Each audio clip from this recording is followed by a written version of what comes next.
Bismillahirrahmanirrahim. Assalamualaikum warahmatullahi taala wabarakatuh. Alhamdulillahirabbil alamin. Wassalatu wassalamu ala sayyidina Muhammadin asyrafil mursalin wa ala alihi wa sahbihi ajmain. Alhamdulillah nahmaduhu wa nasta'inuhu wa nastaghfiruh wa na'udzu billahi min syururi anfusina wa min sayyiati a'malina. Man yahdihillahu fala mudhillalah wa may yudlilhu fala hadiyalah. Asyhadu an la ilaha illallah wahdahu la syarikalah wa asyhadu anna Muhammadan abduhu wa rasuluh. Alhamdulillah pada malam ini dapat lagi kita bersama-sama dalam slot bicara santai yang bertajuk peranan media dalam dakwah. Dan alhamdulillah pada malam ini saya tidak berseorangan, saya bersama 3 ahli panel dan juga moderator bersama. Jadi maknanya pada malam ini memang kita betul-betul santai yang mana kita akan membahaskan, yang kita akan membincangkan soal bagaimana peranan media dimainkan di dalam dakwah, perkembangan dakwah itu sendiri. Jadi saya mengucapkan selamat datang kepada semua penonton-penonton yang bersama-sama menonton siaran langsung kita pada malam ini, bicara santai, dan juga selamat datang kepada semua ahli panel yang mana kita jemput pada malam ini bersama-sama dengan Dakwah Batas Malaysia. InsyaAllah panel kita yang pertama Ustaz Ahmad Atta, dan yang kedua Bro Firdaus, Saudara Firdaus, dan juga yang ketiga Saudara Muin. InsyaAllah mereka akan bersama-sama dengan kita pada malam ini. InsyaAllah kita akan berlangsung selama 1 jam insyaAllah. Selamat datang semua. Assalamualaikum. Waalaikumsalam warahmatullahi wabarakatuh. InsyaAllah. Ustaz Jadi Akmal. Jadi insyaAllah pada Ahlan, selamat datang sekali lagi. Ustaz Atta, kita pun dah bertemu 2-3 sesi jugalah, alhamdulillah. Dan insyaAllah pada malam ni kita nak membicarakan soal peranan media dalam dakwah, yang mana dalam surah Al-Hujurat yang bermaksud, wahai orang-orang yang beriman, jika datang kepada kamu seorang fasik membawa satu berita, maka selidikilah dengan menentukan kebenarannya, supaya kamu tidak menimpakan sesuatu kaum dengan perkara yang tidak diingini dengan kejahilan kamu mengenainya, sehingga menjadikan kamu menyesali dengan apa yang telah kamu lakukan. Maknanya di sini, dalam peranan kita menyampaikan sesuatu berita dalam medium dakwah ini, kita perlu selidik dahulu dengan betul, dan apa yang kita sampaikan kepada masyarakat itu perlu ada nas-nas ataupun hujah-hujah yang benar supaya masyarakat mendapat berita yang baik. Jadi kita nak membicarakan soal peranan dakwah ini dengan lebih terbuka, dengan apa itu media dan apa peranan media di dalam dakwah, dan apa cabaran-cabaran yang telah cuba umat Islam harungi sepanjang pembinaan medium media di dalam dakwah itu sendiri. Jadi sebelum kita pergi ke soalan-soalan, mungkin kita nak mengenal sedikit sebanyaklah bagi penonton-penonton yang belum mengenal. Ustaz Atta, apa khabar Ustaz Atta? Alhamdulillah, syukur alhamdulillah. Mungkin Ustaz Atta boleh bagi mukadimah sikit dalam seminit insya-Allah. Kita nak kenal dulu ke nak mukadimah dulu? Mengenal sambil mukadimah insya-Allah. InsyaAllah. Okey, katanya santai ya. A'udzubillahi minasyaitonir rajim. Bismillahirrahmanirrahim. Alhamdulillahirabbil alamin wassalatu wassalamu ala asyrafil anbiya'i wal mursalin wa ala alihi wa ashabihi ajma'in. Qala bishrah li sadri wa yassir li amri wa hlul 'uqdatam min lisani yafqahu qawli. Allahumma salli ala sayyidina Muhammad wa ala alihi wa sahbihi barik wa sallim. Amma ba'd. Assalamualaikum warahmatullahi wabarakatuh. Terima kasih kepada Saudara Akmal, Ustaz Akmal. Kita nak yang keberapa dah untuk minggu ni, insyaAllah. Dan diraihkan Ustaz Firdaus dan Ustaz Muin yang macam YB dah tengok ni. Dan saya dia diberi nama lah Ahmad Al-Mukhtar daripada Kolej Universiti Islam Antarabangsa Selangor, syarah di Jabatan Dakwah dan Usuluddin, KUIS. Pengenalan dulu lah kan. Kita nak terus mungkin kita bagi laluan dulu pengenalan daripada Ustaz Firdaus kita. Dipersilakan Ustaz Firdaus. Sila Ustaz Firdaus. Baik, terima kasih kepada Tuan Moderator Saudara Akmal. Assalamualaikum warahmatullahi wabarakatuh dan selamat malam kepada ahli panel semua, kepada Ustaz Atta, kepada Saudara Muin dan juga seluruh kaum muslimin muslimat yang mengikuti siaran langsung kita pada malam ini dalam bicara santai. Jadi terlebih dahulu saya ingin memperkenalkanlah diri saya. Nama saya Ahmad Firdaus. Saya merupakan mantan pensyarah lah di Fakulti Pendidikan bersama-sama dengan Ustaz Atok satu ketika dahulu di KUIS. Satu ketika dahulu. Dan sebelum itu saya merupakan seorang guru. Lepas tu sambung dan jadi pensyarah, dan alhamdulillah sekarang ini telah meletakkan jawatan di KUIS, dan sekarang ini bekerja secara berniaga lah, secara full time. Berniaga. Perniagaan apa tu Ustaz Firdaus? So kita ada syarikat, satu syarikat lah, kita buka satu syarikat broadcasting punya company lah. Masya-Allah. Barakallah. Ini memang sangat kena Ustaz dengan terbedian yang kita bawa pada malam ni, dan mungkin semua soalan tu kita tuju pada dia lah mungkin agaknya. Okey, kita dah kenal Ustaz Atok, kita dah kenal Ustaz Firdaus. Mungkin ada lagi penonton yang belum mengenali Ustaz Muin. Mungkin Muin boleh perkenalkan sedikit sebanyak. Okey, bismillahirrahmanirrahim. Saya tak payah perkenalkan diri sebab saya sebagai moderator pada malam ni sebenarnya. Alhamdulillah, saya Muin bin Ahmad Syukri. Sekarang ni kami bersama lah dengan saudara Firdaus, tugas bersama. Kami set up satu company dan buat broadcasting. Baik. Okey, baik. Kita dah kenal panel, dah kenal saya pun semua dah kenal, dan alhamdulillah topik yang kita bicarakan untuk pada malam ini, topik ini saya rasa ada setengah penonton sudah memahami peranan media itu sangat penting di dalam dakwah, dan tapi ada masih lagi terutamanya golongan muda, kita rasa masih lagi mereka mencari-cari dan tanya-tanya kenapa adanya bicara sebegini, kenapa peranan media ni sangat ditekankan di dalam dakwah, apakah kepentingan media di dalam dakwah, dan kenapa kita memerlukan penggunaan media ini dalam menyampaikan risalah dakwah.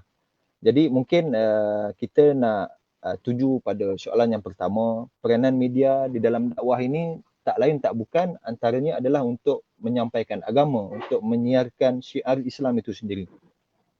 Dan dalam medium dakwah ini juga, dalam media ini juga bukan sahaja mainstream daripada sudut sosial medianya, dalam penggunaan kamera, penggunaan handphone dan komputer dan sebagainya, tetapi dalam media dalam dakwah ini juga adalah penggunaan bagaimana kita berdakwah menggunakan lisan ataupun menggunakan kitab ataupun dalam buku. Jadi mungkin kita nak tanya soalan yang pertama, kalau ahli panel mungkin ataupun saudara Muin mungkin boleh menjawab.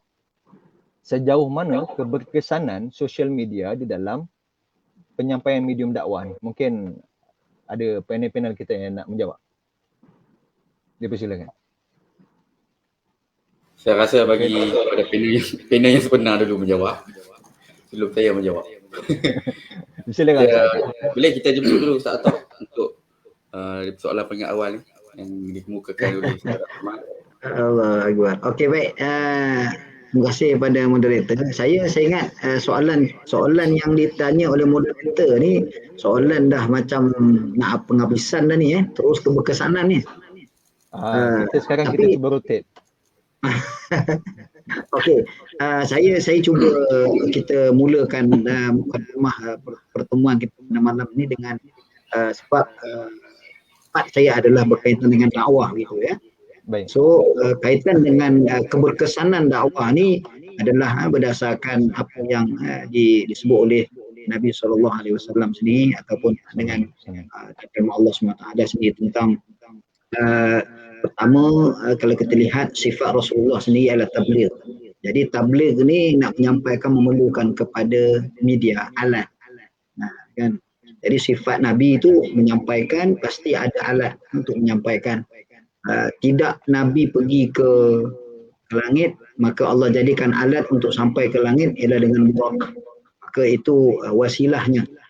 Jadi untuk menyampai satu-satu ilmu ataupun nyampai satu dakwah tadi, keberkesanan itu adalah tanpa alat dia tidak berkesan atau kurang berkesan.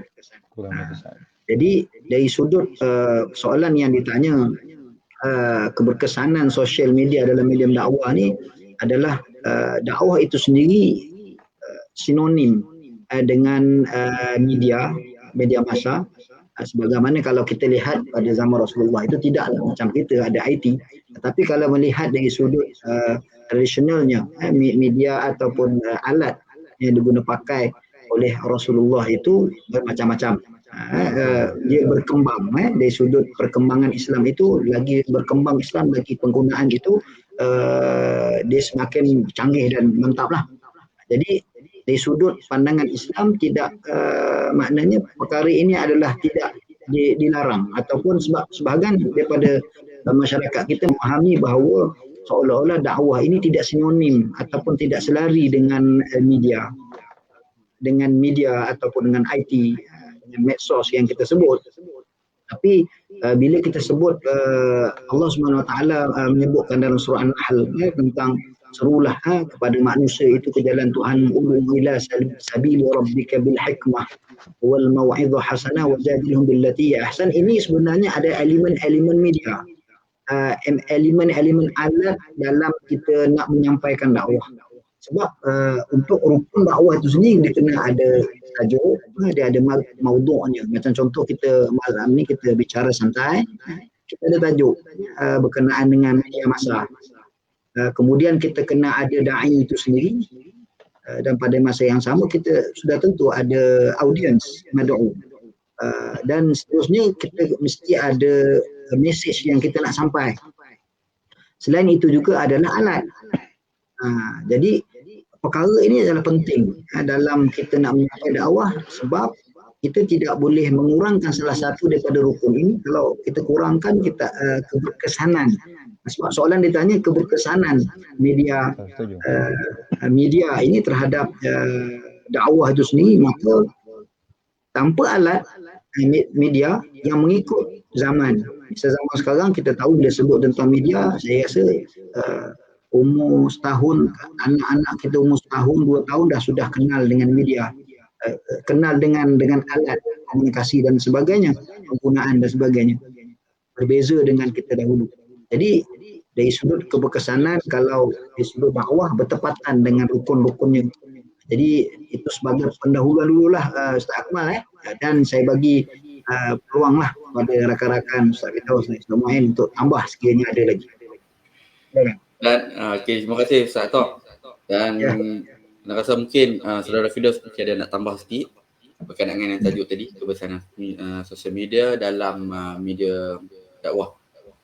Baik, bismillahirrahmanirrahim. Saya melihat begini, betul apa yang Ustaz Tok katakan tadi, apabila berubahnya zaman, berubahnya masa, jadi kita sekarang ini kita kata apakah media yang paling berkesan yang untuk kita menyampaikan dakwah ataupun menyampaikan maklumat kepada masyarakat di bawah sana. Dan kita melihat pada sekarang ini saya kira kita ada 2 alat yang paling berkesan lah. Yang pertama kita ada handphone dan juga kita ada internet. Jadi 2 medium ini yang menyebabkan seluruh dunia telah berubah. Sebab kalau kita melihat kepada 10-15 tahun yang lalu, kita tidak pernah terfikir bagaimana kecanggihan teknologi yang secara langsung telah merubah kaedah cara macam mana kita menyampaikan sesuatu, cara macam mana kita kita berkongsi video, teks dan sebagainya. So hari ini 2 medium itu saya kira telah berjaya, dan mau tak mau kita kena akui bahawa setiap kali kita bangun tidur, antara perkara yang kita buat dulu adalah kita cek telefon. Jadi begitu hebatnya teknologi yang ada pada kita hari ini, yang menyebabkan dakwah itu boleh berlaku pada bila masa saja, 24 jam satu hari. Cuma cara dan kaedahnya perlu betul. Cara dan kaedahnya perlu kita jangan menggunakan teknologi yang ada ini dengan cara yang salah. Dan saya kira keberkesanan media dalam dakwah itu dapat ditingkatkan dari masa ke semasa dengan kita pada malam ini kita bersiaran di atas platform StreamYard. Jadi 5 tahun sebelum ni tak wujud lagi benda ni. Jadi masa depan ini dia akan makin berubah dengan wujudnya AI, dengan wujudnya kita kata teknologi yang semakin hari semakin canggih. Dakwah itu akan menjadi lebih mudah, tetapi di dalam kemudahan itu dia juga akan datang dengan perkara-perkara yang negatif. Jadi kita kena pandailah, kita kena pandai untuk menggunakan teknologi yang ada sekarang ini untuk kebaikan. Jadi saya rasa itu peringkat awal. Maksudnya dalam keberkesanan media, ya, hari ini kita ada 2 gadget yang saya ulang sekali lagi lah, 2 medium yang paling hebat lah saya rasa kan, telefon dan juga internet. Cuma mungkin saya nak tambah sikit ahli-ahli panel. Bila saya tertarik dengan Ustaz Firdaus maklumkan teknologi yang canggih sekarang ni antara telefon. Dan apabila kita bangun daripada tidur, kita akan tengok telefon. Dan kalau kita balik kepada zaman kita kecil dahulu, bagaimana kita dididik dengan orang tua, dengan ibu ayah kita. Selepas bangun tu, perkara penting yang kita perlu dahulukan adalah baca doa tidur, bangun tidur. Kemudian apa yang paling diutamakan adalah pergi bersuci dahulu, pergi membersihkan diri dahulu. Tetapi saya tak tahu, mungkin komen daripada Ustaz Atta ataupun Ustaz Firdaus ataupun Ustaz Muin, apakah kesan teknologi yang terlalu canggih pada zaman kini setelah manusia ataupun masyarakat setelah menggunakan gadget yang canggih ini, apabila bangkit aja, kita tak cakap semualah, mungkin setengah masyarakat, mereka bangkit daripada tidur, yang diutamakan adalah dia tengok update post dulu. Dia tengok apa post malam tu, dah berapa banyak yang tweet, berapa banyak yang dah like, berapa banyak yang dah share, dan berapa banyak yang dah follow semua program-program ataupun aktiviti-aktiviti dia. Cuma kita nak tahu apakah kesan jangka masa panjang untuk masyarakat kita pada masa akan datang. Dipersilakan. Siapa? Mungkin. Okey, Ustaz Firdaus dulu ke? Ataupun Muin dulu? Saya komen sikit lah. Baik. Saya komen sikit. Baik. Kita tengok begini saya umpamakan bahawa telefon ini macam pisau lah. Pisau kita gunakannya untuk memotong. Kita boleh gunakan untuk benda yang baik. Potong sayur, potong ikan, ayam, daging dan sebagainya. Dan juga pisau juga boleh disalahguna untuk membunuh ataupun mencederakan orang lain. Jadi sama jugalah dengan teknologi. Hari ini teknologi, kita tak boleh mengatakan bahawa teknologi itu menyebabkan kita meninggalkan perkara-perkara yang baik seperti bangun tidur, kita mungkin first time mungkin kita baca doa dulu ke apa dan sebagainya. Jadi benda tu tak dibuat sebab ada gadget. Bangun nak tengok macam Ustaz Kamal katakan tadi, terus tengok aku punya posting semalam ni dah berapa orang like, ataupun kita punya live pada malam ni, pagi esok ni berapa orang dah tengok, kan? Jadi kita tak boleh salahkan teknologi. Teknologi dia akan sentiasa ada wujud dan dia akan berkembang dari masa ke semasa. Cuma individu yang menggunakan peralatan tersebut perlu faham ataupun perlu, macam kita katakan tadi, pisau boleh digunakan untuk benda yang positif, benda yang baik, tetapi dia juga boleh digunakan untuk benda yang tidak baik. Sama juga dengan teknologi. Teknologi boleh digunakan untuk perkara yang bagus, untuk perkara yang mendatangkan faedah, dan dia juga boleh mendatangkan kesan yang negatif sekiranya disalahgunakan ataupun sekiranya digunakan tanpa batasan. Itu komen saya. Baik. Ustaz Muin? Ya. Silakan kepada Ustaz Tok. Baik, kalau saya punya pandangan lah, sidang panel sekalian, sebab kita sembang-sembang je ni Ya. Ialah bila kita sebut sesuatu seperti media massa begini, setiap perkara yang kita buat sudah tentu ada pro and con dia. Bagaimana kita memilih, kita berusaha buat pilihan al-ikhtiyar. Dalam agama kita sendiri, kita ada al-kasb, kita ada al-ikhtiyar. So Allah SWT tu memberi laha ma kasabat wa 'alaiha ma iktasabat. Maknanya bagi seseorang itu, ke atas dia bagaimana dia menggunakan media itu. Walau bagaimanapun, kalau kita lihat ada sesuatu alat itu pada pada pandangan kita alat itu baik. Tapi ada orang yang memikirkan sesuatu untuk menidakbaikkan peralatan tersebut. Maknanya akan ada cabaran, akan ada sentiasa orang untuk cuba menyeleweng ataupun menyalahgunakan alat tersebut atau sesuatu itu. Jadi apatah lagi kalau kita sebut tentang media yang mana terpulang 100% di atas penggunaan jari jemari yang kita pakai, dan kita lihat penggunaannya seolah-olah tidak ada had dan tanpa batasan. Dari sudut penggunaan disebutkan tadi Ustaz Firdaus tadi ialah dari sudut handphone gadgetnya dan juga penggunaan internet. Sebab kalau dulu kita zaman-zaman dulu ada Friendster, dia tak luas mana, kemudian kita guna dulu apa kita guna blog apa tu jadi MRIC ke apa dulu tu, Yahoo Messenger dan sebagainya, maka itu mungkin capaiannya tidak jauh. Tapi sekarang kita apabila kita gunakan WhatsApp, Facebook, Twitter, IG dan sebagainya, dia merentasi seluruh benua. Jadi sebenarnya kalau dia depend kepada seseorang itu, kalau dia berkehendak untuk buat baik, akal fikiran yang waras, ditarbiyah dan dididik dengan baik dan betul, maka dia akan terfikir untuk buat perkara yang betul saja. Malahan dia takut untuk buat perkara yang salah. Tapi kalau dah kehidupan ataupun kebiasaannya sentiasa membuat sesuatu benda dan perkara yang tidak baik, maka dia akan akalnya, nafsunya akan mendorong dia untuk membuat sesuatu yang bersalahan, khususnya terhadap agama dan juga merosakkan budaya. Jadi ini saya rasa konsep atau kita buat contoh sebagai penggunaan pisau tadi. Tapi bila kita tengok pisau, kita nampak ketajamannya. Tapi kalau kita melihat misalnya, kita bagi contoh lah, agama kita Islam, Nabi kita yang terbaik, agama kita Islam, tetap juga orang akan menggunakan agama, orang menggunakan, orang merosakkan agama itu sendiri, sehingga Nabi juga dicerca dan sebagainya. Maka ini terpulang. Memang dunia akhir zamannya begitu. Dalam keadaan yang kita sentiasa kena menjaga iman dan menjaga akhlak kita dalam menggunakan media sosial.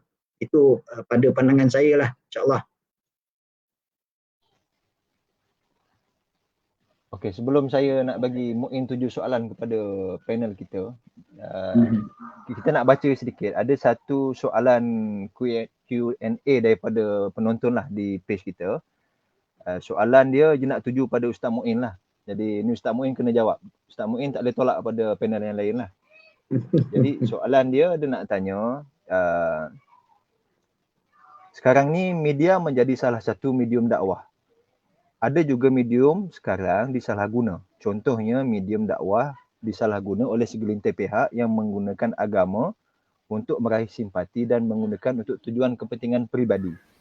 Jadi untuk Ustaz Muin, apakah solusi yang perlu dilakukan bagi membendung masalah ini? Soalan tinggi sangat ni. Uraikan dengan bahasa ilmiah. Dipersilakan Ustaz. Kalau panel lain nak jawab dulu boleh juga ni cara ni. Baik. Ya Ustaz Muin, macam mana? Ada pihak, segelintir pihak ni dia menggunakan agama sebagai media yang salah guna lah. Maknanya dia menggunakan agama ni sebagai tempat dia nak meraih sumbangan, nak collect dana, tapi dia tak sampaikan kepada lapangan dan sasar.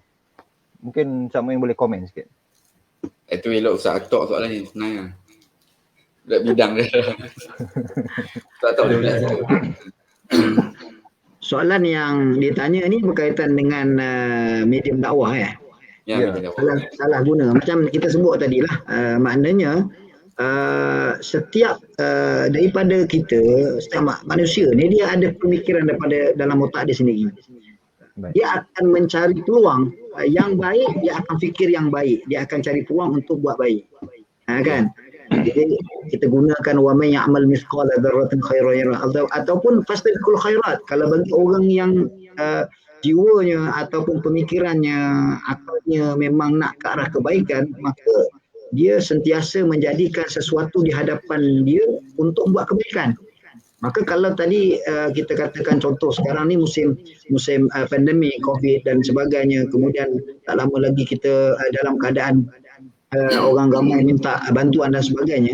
Ini pun satu hal juga dalam orang meminta bantuan dengan orang yang diberi bantuan. Kadang-kadang ada juga berlaku orang yang minta bantuan yang betulnya ada, yang tak betul pun ada. Dari sudut sebaliknya, orang yang menerima diterima salah guna. Jadi semua ini berlaku di zaman ini memang sebenarnya tidak dapat dielakkan, kerana itulah sebenarnya di akhir zaman ini adalah berlakunya antara benar dan salah itu bercampur.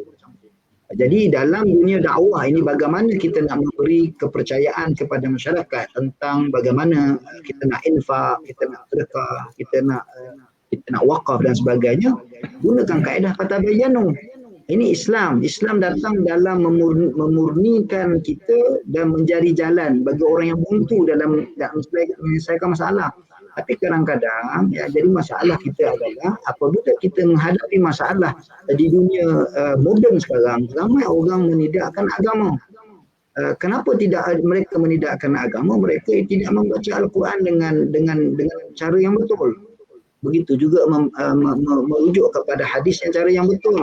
Apatah lagi tidak merujuk kepada para ulama yang betul. Maka akhirnya mendapat maklumat daripada maklumat Islam itu daripada orang yang salah, akhirnya ia menidakkan agama. Bila menidakkan menidakkan agama, maka berakhirlah isu-isu itu diselesaikan dengan tidak berlandaskan Al-Quran dan Sunnah misalnya, akan menjadi hancur. Maka sebab itu Allah Ta'ala kata ialah dengan sebab tangan manusia itu maka semua binasa. Jadi ini yang kita kena tahu, media sosial juga termasuk dalam penggunaan tangan dan kuasa yang kita ada. Jadi begitulah maknanya, bukan kita menidakkan dari sudut ada orang memohon bantuan menggunakan media massa. Kita tak boleh menyalahkan semua pukul rata. La yatruku kulluh, maknanya jangan buang semua. Apa yang perlu kita buat adalah kita menyelidik. Saya teringat dalam satu hadis Rasulullah kata, apabila orang datang kepada kita untuk memohon bantuan, jangan kamu menghina dia. Nabi sangat tak suka kepada orang kalau tak nak bagi, tak nak bagi. Jangan menghina. Maka di sini ada unsur akhlak. Bagaimana sama juga dengan media massa, dalam suasana orang menggunakan media massa, scammer, whatever lah, macam-macam lah yang ada, maka kita kena ada ilmu dalam memahami bagaimana nak mengenal scammer-scammer ni. Tapi kalau dah terkena juga, istighfar banyak-banyak lah.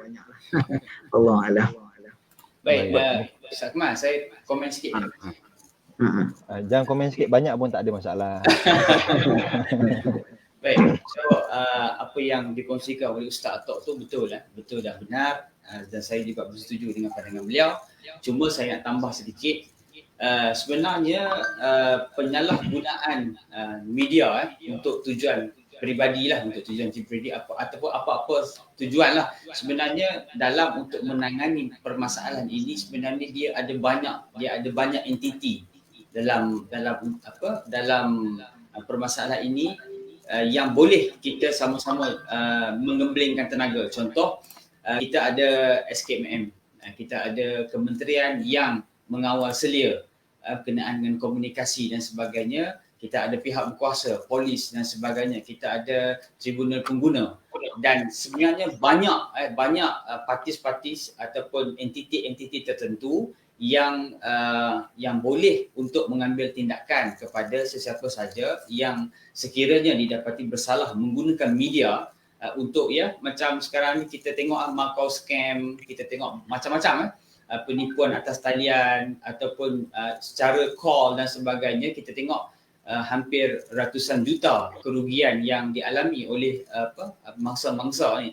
Jadi kita melihat kepada sebenarnya dia berbalik, last kali dia berbalik pada diri kita. Dia berbalik pada diri kita yang mana kita tak boleh nak halang benda tu. Kita sekadar kemampuan kita sahaja. Sebagai kita kata sebagai orang awam, mungkin saya bersetuju dengan Ustaz Atok katakan tadi, Maksudnya kita, yang penting kita sendirilah kena ada ilmu dan kita sendiri kena ada pengetahuan. Dan ya, kita sekali lagi kita perlu menyelidik apa yang sampai kepada kita. Kita kena tengoklah sama ada informasi ataupun maklumat yang sampai itu betul ataupun tidak. Jangan percaya 100%. Sebab sekarang ni kalau kita tengok di media massa, hari ni semua orang boleh menulis. Semua orang boleh menulis. Kalau di Facebook tu, saya boleh tulis pukul 9 pagi dan saya boleh delete pukul 9.30 pagi. Tetapi dalam masa 30 minit itu, benda itu dah boleh bergerak. Capaian itu boleh bergerak kepada ratusan, ribuan orang.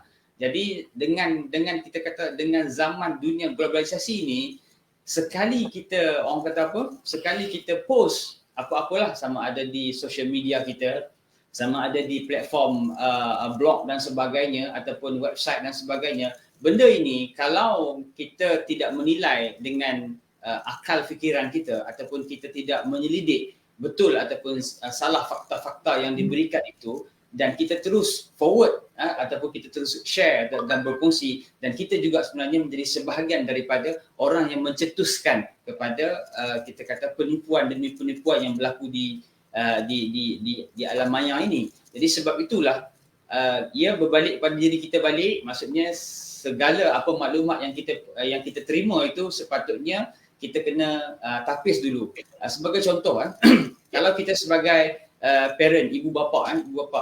Jadi hari ini kalau kita kata gadget yang berada di tangan dengan kita kata iyalah sebab sekarang ni anak-anak semua sedang mengikuti PNP secara PDPR. Jadi mereka menggunakan gadget dan sebagainya, sudah tentu mereka ini terdedah kepada kalau mereka melayari YouTube dan sebagainya, masuk iklan, macam-macam iklan yang masuk. Jadi tugas kita sebagai orang dewasa ini, kita tak boleh sekat. Tak boleh. Sebab kita tak akan 24 jam berada bersama-sama dengan mereka. Kita tak boleh buat macam tu. Cumanya apa yang kita boleh adalah kita memberikan kefahaman kepada mereka. Ini boleh, ini tak boleh, ini boleh dan ini tak boleh. Jadi mereka akan faham. Sebab tu saya kata didikan kepada rakyat ataupun didikan kepada semualah. Semua kita masyarakat supaya kita tahu membezakan yang mana yang betul dan yang mana yang salah. Ini balik kepada institusi keluarga, institusi pendidikan yang mana perlu ada pemahaman yang sangat mendalam berkenaan dengan media ini supaya kita tidak salah dalam mentafsir sesuatu yang kita perolehi ataupun kita tidak menyalahgunakan untuk kepentingan peribadi. Saya Skype dulu. Okey, baik. Terima kasih kepada saudara Firdaus dan terima kasih juga kepada para penonton yang masih setia bersama kami. Terima kasih kami ucapkan. Baik, kita tarik satu pandangan daripada Cik Puan kita, Siti Haidah Muhammad. Media sosial memain peranan menyampaikan dakwah kepada segenap lapisan masyarakat. Jadi berkaitan dengan soalan kita, kenapa dalam peranan dakwah ni dalam media sosial, kenapa da'i perlu mempelajari teknik-teknik baharu media zaman kini seperti yang kata TikTok dan ni yang famousnya benda-benda yang bergerak lah kan, TikTok, Instagram, Facebook agak kurang mungkin. Twitter sekarang ni budak-budak pun dah ke Twitter kan. Dulu budak-budak orang kata WeChat kan, sekarang ni pun dah ke Twitter dan sebagainya lagi lah. Jadi apa perlu para da'i memasuki dalam setiap platform.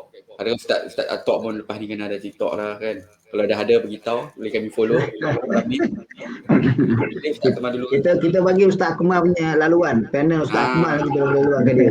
Nampak banyak tu. Silakan Ustaz Akmal. Okey, bismillahirrahmanirrahim. Terima kasih kepada puan apa tadi Muin yang bertanyakan tu? Siti Haidah Muhammad. Puan Siti Haidah. Jadi berbalik kepada soalan, saya sangat setuju sebenarnya kenapa da'i ataupun aktivis ataupun para ustaz perlu memainkan peranan dan mempelajari teknik-teknik dakwah. Sebab kalau kita berbalik kepada bagaimana da'i pada zaman dahulu ataupun ustaz-ustaz pada 10 tahun, 20 tahun yang kebelakang, mereka juga memainkan peranan dalam medium dakwah yang sama. Cuma pada waktu dulu mereka menggunakan penulisan melalui buku, melalui penulisan-penulisan karya. Dan sebagaimana kalau kita tengok berjayanya dakwah dalam Ikhwanul Muslimin, macam mana kita tengok daripada Imam Syahid Hasan Al-Banna dan juga Imam Syahid Qutb, bagaimana mereka ini ketika mereka ditangkap oleh kerajaan Mesir dan bagaimana mereka disaksa ketika dalam tahanan, dan mereka menulis kitab-kitab bagaimana mereka nak menyampaikan dakwah kepada masyarakat supaya bangkit, supaya terus melawan penjajahan dan kezaliman. Jadi pentingnya da'i-da'i ini mempelajari medium dakwah, terutama di zaman canggih ini, di zaman teknologi yang sangat pesat berkembang ini. Dan kalau kita nak berkongsi sedikit pengalaman, pada minggu lepas kita ada buat session live dengan salah seorang ustaz. Beliau ni da'i di Kemboja, dan bagaimana ketika itu Ustaz Atok bersama dengan saya ketika session live itu, dan dia berkongsikan bagaimana kesan dakwah yang sangat berkesan ketika kita menggunakan social media apps yang baru ni seperti TikTok, Twitter, Instagram dan sebagainya. Di antara keberjayaan mereka itu adalah mereka berjaya mengislamkan hampir 10 orang bukan Islam di Kemboja dalam masa tempoh 2 minggu.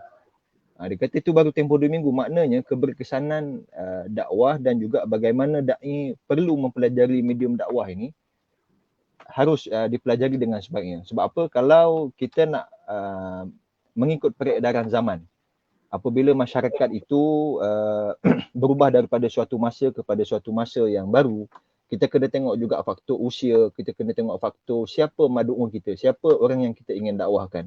Dan kalau madu'un kita itu kebanyakan masyarakat golongan muda, anak-anak muda, dan kalau kita tengok juga, kita bandingkan dengan orang tua juga, pada waktu ini pun sudah sibuk dengan sosial media, sudah pun beralih kepada teknologi yang baru. Dan mereka kalau kita tengok sendiri di toko-toko buku, kedai-kedai buku, sudah berkurangan orang yang sudah membaca buku-buku yang yang hard copy. Jadi sekarang ni semua dah beralih kepada sistem semuanya di dalam app, di dalam telefon.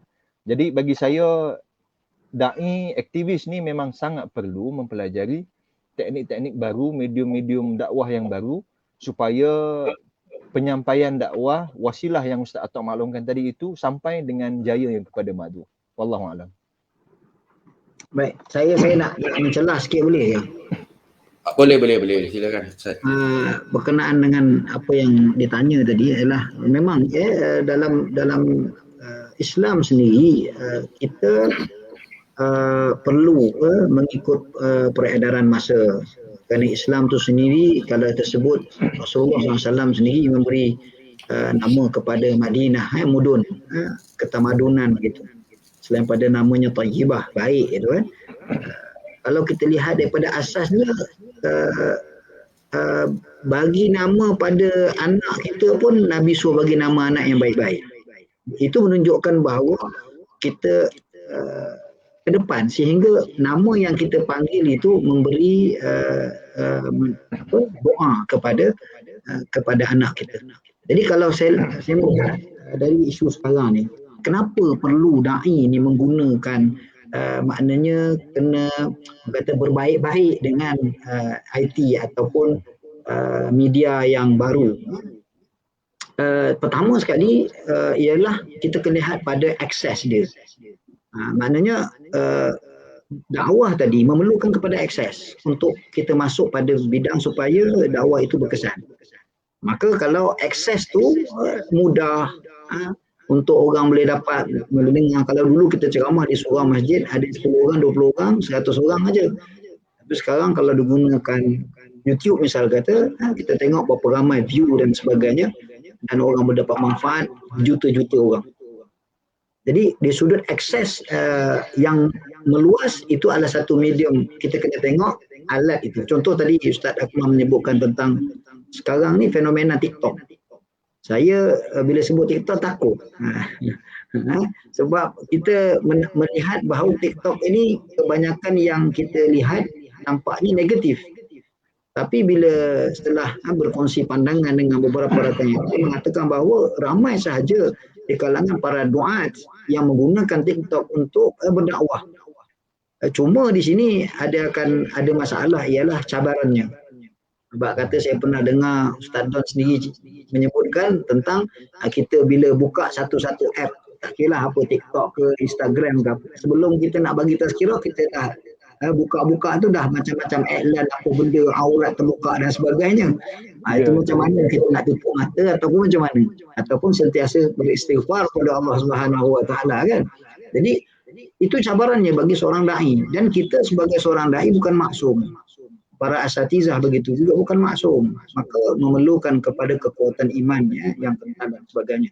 So yang pertama tadi akses, yang kedua kesempurnaan. Kita mencari satu alat yang boleh semua boleh pakai. Maknanya sebab itu orang pergi mungkin ke Twitter. Saya tak ada akaun Twitter.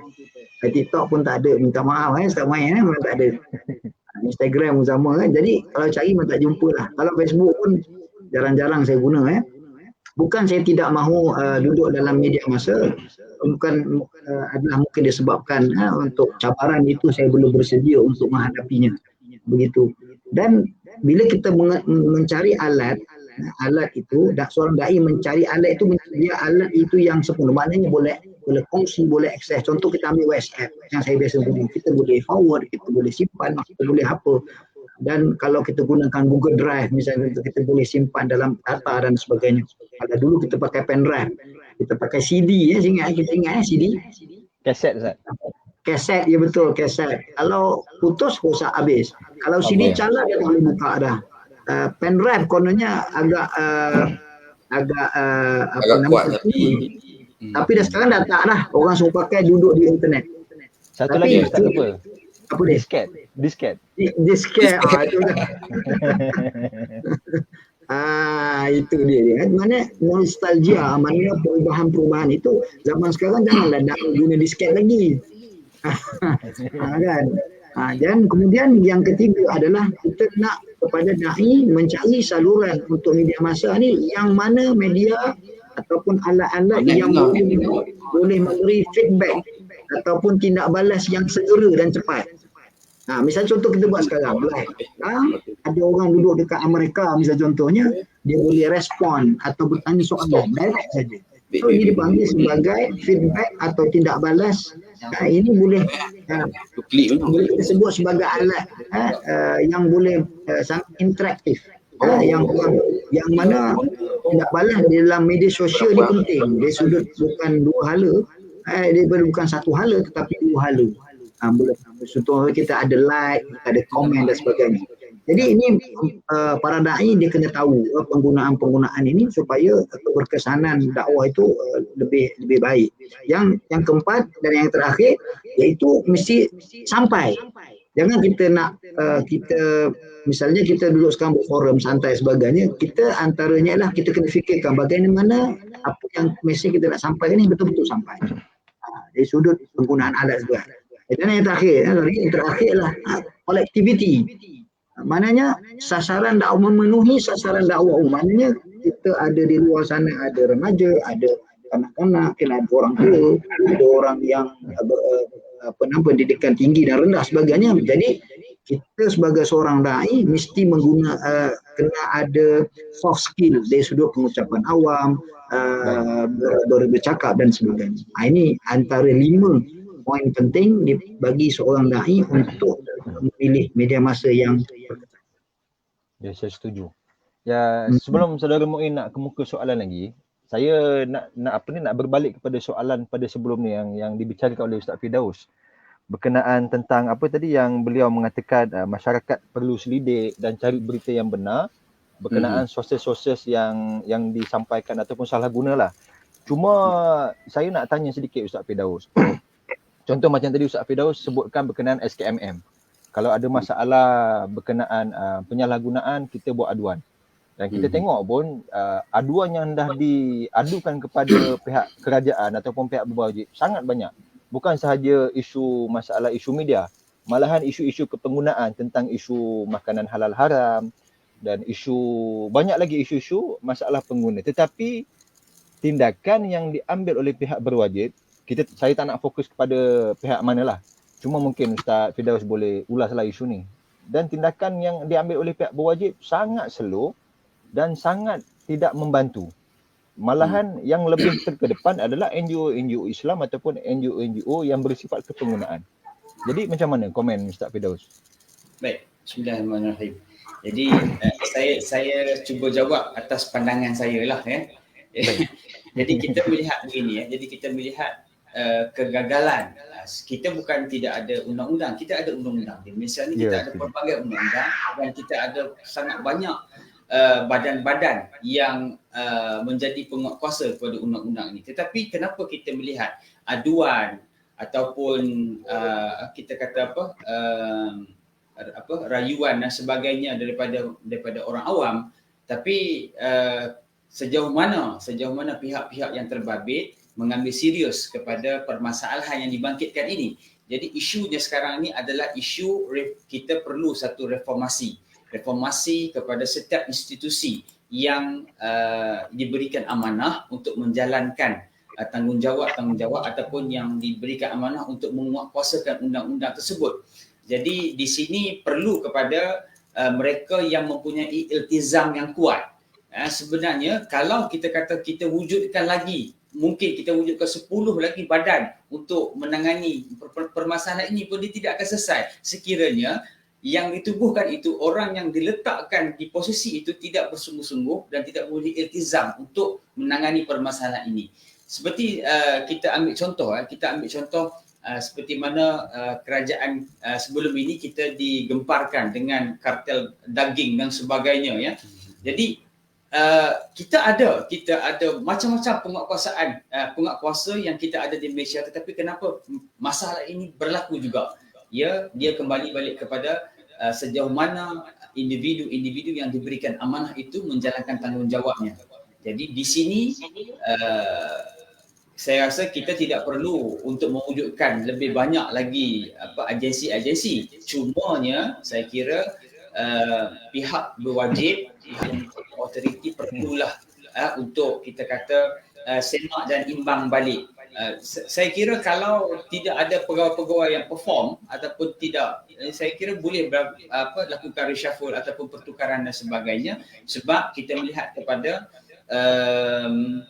kegagalan yang kita lihat pada hari ini. Saban hari rakyat mengemukakan kita kata bantahan ataupun macam kita kata contoh saya ambil mudah, kita menggunakan Facebook. Di Facebook kalaulah kita menyalahgunakan, kita posting perkara-perkara yang tidak elok ataupun mendatangkan perasaan yang tidak selesa di kalangan pengguna Facebook yang lain, jadi pengguna Facebook itu boleh report kepada Facebook. Dan saya kira Facebook ini satu medium yang sangat strict bagaimana apabila isu Palestin sekalipun, bila kita komen kenangan Israel dan sebagainya terus diblok dan sebagainya. Jadi begitu efisiennya Facebook ingin menjalankan kerjanya. Jadi itulah yang kita mahukan, agensi-agensi kerajaan yang ada pada hari ini, yang wujud dalam negara kita pada hari ini, perlu mengambil serius perkara ini. Jika ada aduan daripada masyarakat, take serius perkara ini. Jangan ada double standard, jangan ada kita kata benda ni tak penting lah, benda ni dia. Itu yang menjadi masalah kita. Sebab bukan saya kembali balik pada isu awal, bukan masalah teknologi tetapi masalah orang yang menguruskan tanggungjawab itu. Baik. Sebelum kita terus lebih lanjut, dia soalan ni agak panas sikit ni, duk buat live ni. Tak ramai orang tengok ni, berkesan atau tidak? Syok sendiri ke macam mana? Saya komen tu sikit boleh? Okey. Silakan. Okey. Baik, kita tengok pada malam ni yang kalau saya lihat di skrin kita, yang orang yang sedang mengikuti live kita ni, saya rasa 7 orang sebab mata tu ada 7. Jadi saya kira 7 orang lah yang sedang mengikuti live kita pada malam ni. Jadi berkesan ataupun tidak kita punya live pada malam ni, saya suka mengambil pandangan sebegini. Jadi berkesan ataupun tidak, sesuatu medium yang kita gunakan itu, saya kira dalam dakwah ini kita tidak perlu terlalu memikirkan berapa orang yang tengok, berapa orang yang view, berapa orang yang komen. Saya kira dakwah ini dia merupakan kerja yang suci dan murni. Maksudnya kita tidak mengharapkan apa-apa sebagai balasan. Semua kita nak menyuruh kepada kebaikan. Jadi kerja untuk mengubah itu adalah kerja Allah Subhanahu Wa Taala. sikit ke banyak ke itu Allah Subhanahu Wa Taala yang hati ni kita tak boleh nak ubah hati orang. Saya tak boleh nak ubah hati Ustaz Muin pada malam ni, tak boleh. Itu saja Allah Subhanahu Wa Taala. Tetapi apa yang saya boleh buat adalah kita keep on doing that. Keep on berdakwah. Insya-Allah dengan kerja yang kita buat ini kita mengharapkan supaya orang di luar sana, mungkin hari ini kita ada 7, 8, 9 orang view, mungkin tahun depan kita akan ada 9,000 orang view. Jadi kita tidak mengharapkan sebegitu, cumanya kita mengharapkan kerja orang yang menjalankan kerja-kerja dakwah ini tidak berputus asa. Buat selagi mana ada daya, selagi mana ada kehendak, buatlah tanpa mengharapkan apa-apa balasan. Sebab kalau kita selalu mengharapkan view malam ni kita mesti ada 1,000 orang view. Jadi end up kalau kita ada 9 orang saja, lagi live ending ni kita akan frust. Jadi tidak perlu meletakkan target seperti itu sebab kerja kita adalah kerja menyampaikan dakwah. Jadi walaupun seorang pun tengok tak ada, itu tidak memberikan satu demotivate untuk kita terus bergerak. Saya kira saya nak tambah sikit boleh? Ya, boleh silakan. Saya nampak saudara Ustaz Firdaus dia semangat. Saya tahu Ustaz Akmal nak sambung, tapi saya sambung dulu sebelum saya terlupa. Ya, Ustaz Firdaus dia memang dia nak cakap lagi. Cuma saya takut modal saya poin saya ni saya terlupa. Pada malam kan. Jadi bila kita sebut tentang dakwah ni, soalan Ustaz Muin tu memang memerangkap betul lah. Sebab kita cerita tentang keberkesanan, tiba-tiba ada 7-8 orang. Begini, kalau kita mengukur keberjayaan itu pada pendengar, maka kalau let's say kita kata begitu, antara nabi yang tidak ada, antara kalau kita nabi dan rasul, berapa tahun Nabi Nuh berdakwah, berapa pengikut dia? Maknanya kalau kita lihat nabi dan rasul, dia punya orang kata apa? Uslub dia of course. Dia punya uslub dia of course yang terbaik daripada Allah dengan wahyu. Betul, setuju Ustaz. Tapi bab kata Ustaz Firdaus tadi, dan saya rasa yang lain pun nak cakap benda yang sama adalah hidayah itu milik Allah. Sebagaimana Rasulullah itu innaka la tahdi man ahbabta walakinnallaha yahdi man yasha. Maknanya Rasulullah sendiri itu dengan kehebatan dan kesempurnaan Rasulullah sendiri dalam menyampaikan, dalam usaha menyampaikan dakwah sebagainya, nak hidayah, dapat hidayah, berubah dan sebagainya adalah milik Allah SWT. Mana bukan kita lihat pada satu orang. Tapi ada satu perkara lagi penting sebenarnya. Biar 8 orang daripada 800 kualiti, 8 yang kualiti, 800 yang tak kualiti. Itu salah satu. Kita nak kuantiti, kualiti daripada kuantiti. Itu satu jawapan juga. Tapi kalau kita kadang-kadang ramai orang tersalah dari sudut kefahaman ini. Misalnya ada seorang ulama mengajar di masjid atau di mana-mana, dia punya yang tukang dengar seorang saja. Sedangkan kalau kita tahu apabila ada majlis ilmu, bukan hanya orang saja yang berada dengan kita. Kata gitu kan. Jadi dakwah ni dia sebenarnya tidak terhenti bukan kerana pengikut atau pendengar ataupun yang menonton, tetapi dakwah ini diteruskan dengan apa sekalipun. Kalau sekiranya berdakwah di depan pokoklah dari yang mendengar dakwah kita. Sehingga begitu dakwah itu. Maknanya kita tak boleh down, kita tak boleh bertukar niat dan bertukar arah. Yang penting gerak kerja dakwah adalah gerak kerja Nabi, kita adalah delegasinya. Tapi dengan syarat mesti mempelajari ilmu dakwah dengan pendidik, dengan murabbi yang betul supaya kerja dakwah kita dakwah yang betul. Dan Ustaz Tok setuju tak? Dan itulah antara cabaran dalam berdakwah, kan? Dia kadang-kadang misalnya kita buat tajuk bicara dakwah, bicara santai dengan media dalam dakwah ni kan. Betul. Buat apa ni, make-up ramai. Anak kadang-kadang tengah malam nak tengok bola. Pukul 1, pukul 2 view belajar make-up. 3-4 ribu orang kita beli. 3-4 ribu orang tak tidur tengok make-up ni ke satu benda yang hebat. Okay, guys. Dulu kita teruskan. Ada sedikit soalan daripada penonton setiap kita. Soalan dia panjang sikit kan. Okey, sekarang ni menjadi trending ayat berantai dan hadis yang diviralkan di media sosial. Contohnya di FB, selalunya WhatsApp lah kan. Jadi ada masyarakat yang mempercayainya kerana ramai ustaz FB dan WhatsApp muncul. Semula jadi je lah kan. Bermulanya PKP hingga sekarang. Jadi orang tak tahu nak buat apa, dia dapat ya WhatsApp. Sekarang ni apa, satu hadis tu kan. Kadang kita pun perasan hadis tu hadis yang tak sahih dan sebagainya, tapi yalah kan. Bagaimanakah medium dakwah boleh digunakan menentang anasir-anasir seperti di atas? Soalan berat ni. Sebab benda ni dia melibatkan kefahaman orang kan, kepercayaan orang. Jadi kalau kita nak ubah, macam contoh saya sendiri pun kalau orang tak, kalau kita tahu benda tu salah, kalau kita nak abang, kita pun fikir agak perasaan kita, lagi dia ni, kita nak sebar benda baik pun tak boleh kan. Jadi macam mana pendapat ahli-ahli panel kita? Tu soalan tanya Ustaz Firdaus tu. Ya, kita kena menjawab. Kena bersyarah bagi fakulti dakwah lah. Kita bagi bersyarah pasal fakulti dakwah lah. Saya fakulti pendidikan. Angkat balik soalan ni tu. Okey. Yang ujungnya saya dapat faham ialah bagaimana media dakwah boleh guna untuk menasihati. Macam ni, yang pertama sekali di kuis ni kita ada INHAD. Kita ada Institut Kajian Hadis. Inilah antara medium yang mana kita kena ada satu platform. Kata Ustaz Firdaus tadi adalah mesti agensi ataupun kalau kami di kuis ni kami kena buat pusat kecermulangan untuk menjawab persoalan-persoalan kaitan tentang akidah, kaitan tentang dakwah. Misalnya kami di Jabatan Dakwah sendiri bukan hanya kami duduk mengajar pelajar, tetapi kami juga terlibat dalam penyelidikan.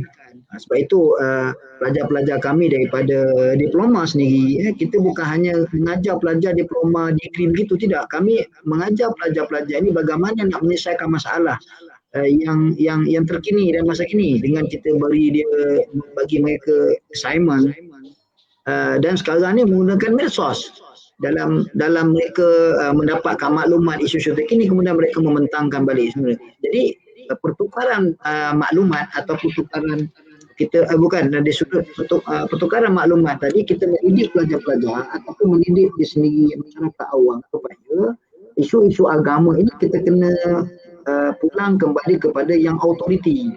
Jangan kita nak menambah-nambah ataupun mengeluarkan fatwa yang tersendiri.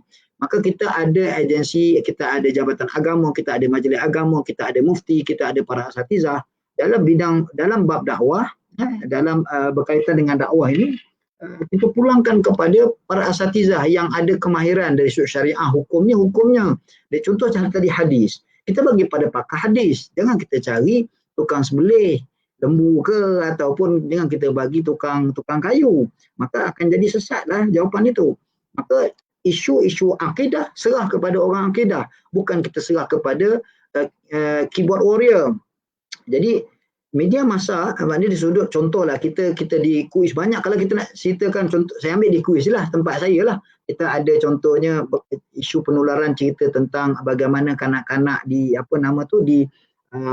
diganggu. Macam mana nak trace kanak-kanak yang diganggu. Kita ada app e-gadis contohnya. Maka dengan cara kita masukkan data-data tu, maka kalau anak kita masukkan data-data tu, boleh kita tengok peratusan, kemudian kita boleh tahu anak ni diganggu atau tidak, contoh begitu. Boleh buka. Dan kemudian kita ada macam-macam lagi app berkenaan hadis sebagainya dan sebagai ini adalah satu usaha daripada misalnya di kuis sendiri, mana yang kemampuan pihak kuis untuk menyelesaikan masalah-masalah yang berkaitan dengan isu semasa. Misalnya hadis itu sendiri yang berantai tak berantai kan, sebenarnya isu berantai tak berantai pada dulu lagi, tapi masyarakat itu suka merantai-rantaikan dia. Sebenarnya kadang-kadang apa yang katakan ini adalah masalah ilmu juga, masalah ilmu, masalah zaman IT tapi masih lagi percaya pada hantu. Itu bahasa mudah kita kata macam itu. Tapi bukan kita menidakkan hantu ataupun menidakkan perkara-perkara yang berkaitan dengan yang kita tak nampak dan sebagainya, tidak. Tetapi apabila kita percaya pada satu benda yang tidak boleh memberi mudarat kepada kita, akhirnya mempercaya benda untuk mudarat, itu menyalahi akidah. Jadi memperkasa akidah, seminar kita buat di kuis. Sama juga di Jabatan Dakwah juga, saya di Jabatan Dakwah sendiri ialah bukan sekadar mengajar subjek, tetapi kita mengajar pelajar-pelajar kita supaya didik mereka itu keluar nanti menjadi dai dalam pelbagai bidang. Khususnya contohnya kami di Sarjana Muda Usuluddin dengan multimedia. Ini contoh bagi kalau yang bertanya tadi siapa, saudara Khairul tadi tanya tadi Amirul tadi boleh melihat sendiri di laman web kui sendiri, dapat kita tengok subjek-subjek yang berkaitan dengan Sarjana Muda Usuluddin dengan multimedia. Bagaimana Usuluddin itu menjaga akidah, bagaimana media itu menyokong isi kandungan akidah dan kemudian kita dakwah untuk sampai ke benda yang benar. InsyaAllah dengan cara medium itu masing-masing gunakan keperluan masing-masing, insyaAllah kita akan sama-sama dapat selesaikan masalah. Baik, saya komen sikit boleh? Sebab tadi ada saudara Amirul tadi, dia ada mention nama saya, jadi saya komen sikit lah. Wajib tu. Satgi dia komen banyak lagi, saya tak jawab lagi.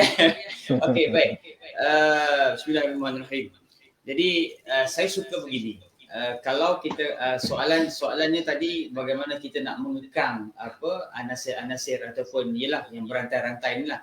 Jadi sebenarnya saya tengok sepatutnya lah mungkin kita mengharapkan masa depan sepatutnya orang yang mendalami ataupun orang yang masuk ke sekolah agama ataupun orang yang masuk ke dalam jurusan-jurusan yang berkaitan dengan agama ni, saya mintalah mereka ni adalah daripada golongan cerdik pandai, bukan orang yang kalau dulu UPSR yang mana yang tak dapat A banyak atau yang dapat CD tu yang inilah yang pergi ke sekolah agama. Jadi bagaimana kita ingin melahirkan dan mereka ingin satu hari nanti mereka ni akan jadi ustaz.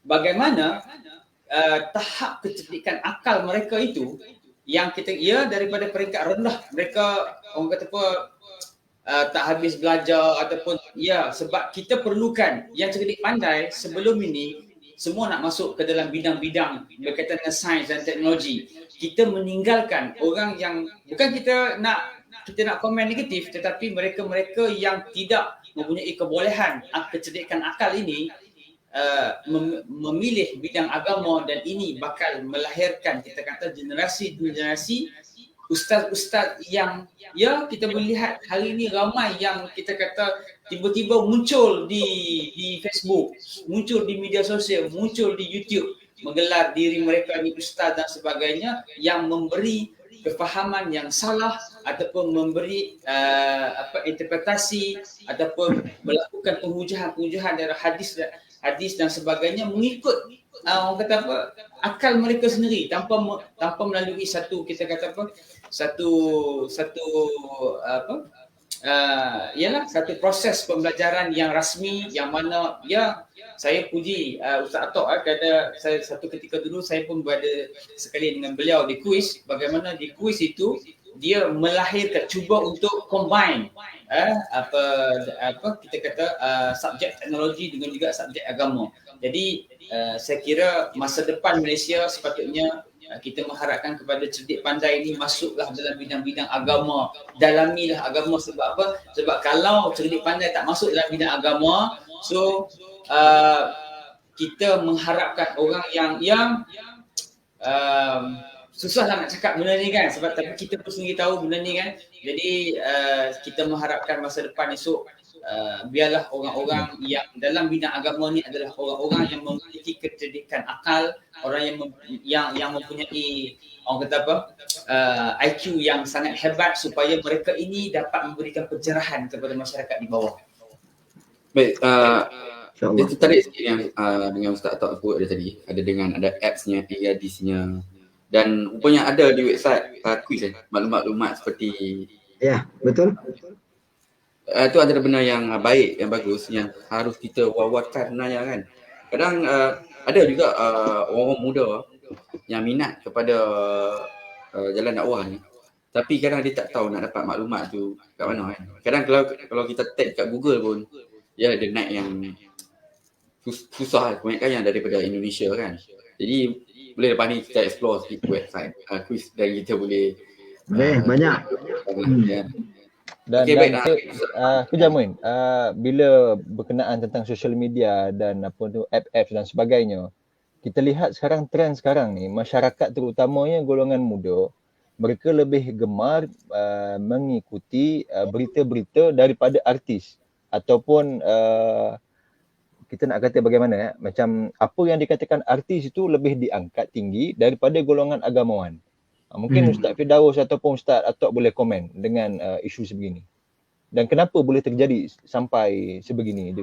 Ya, sekarang ni pun kalau kita tengok yang agak popular berkenaan dengan agak ke dakwah sikit, K-Praise lah kan. Dengan view-nya sekarang ni, kalau view ratusan ribu lah kan yang melihatnya. Dan kita perlu ramai tengok macam beliau kan. Macam mana? Saya nak komen sikit boleh sebenarnya saya sebagai seorang dai lah, saya lah peribadi ni, pandangan peribadi.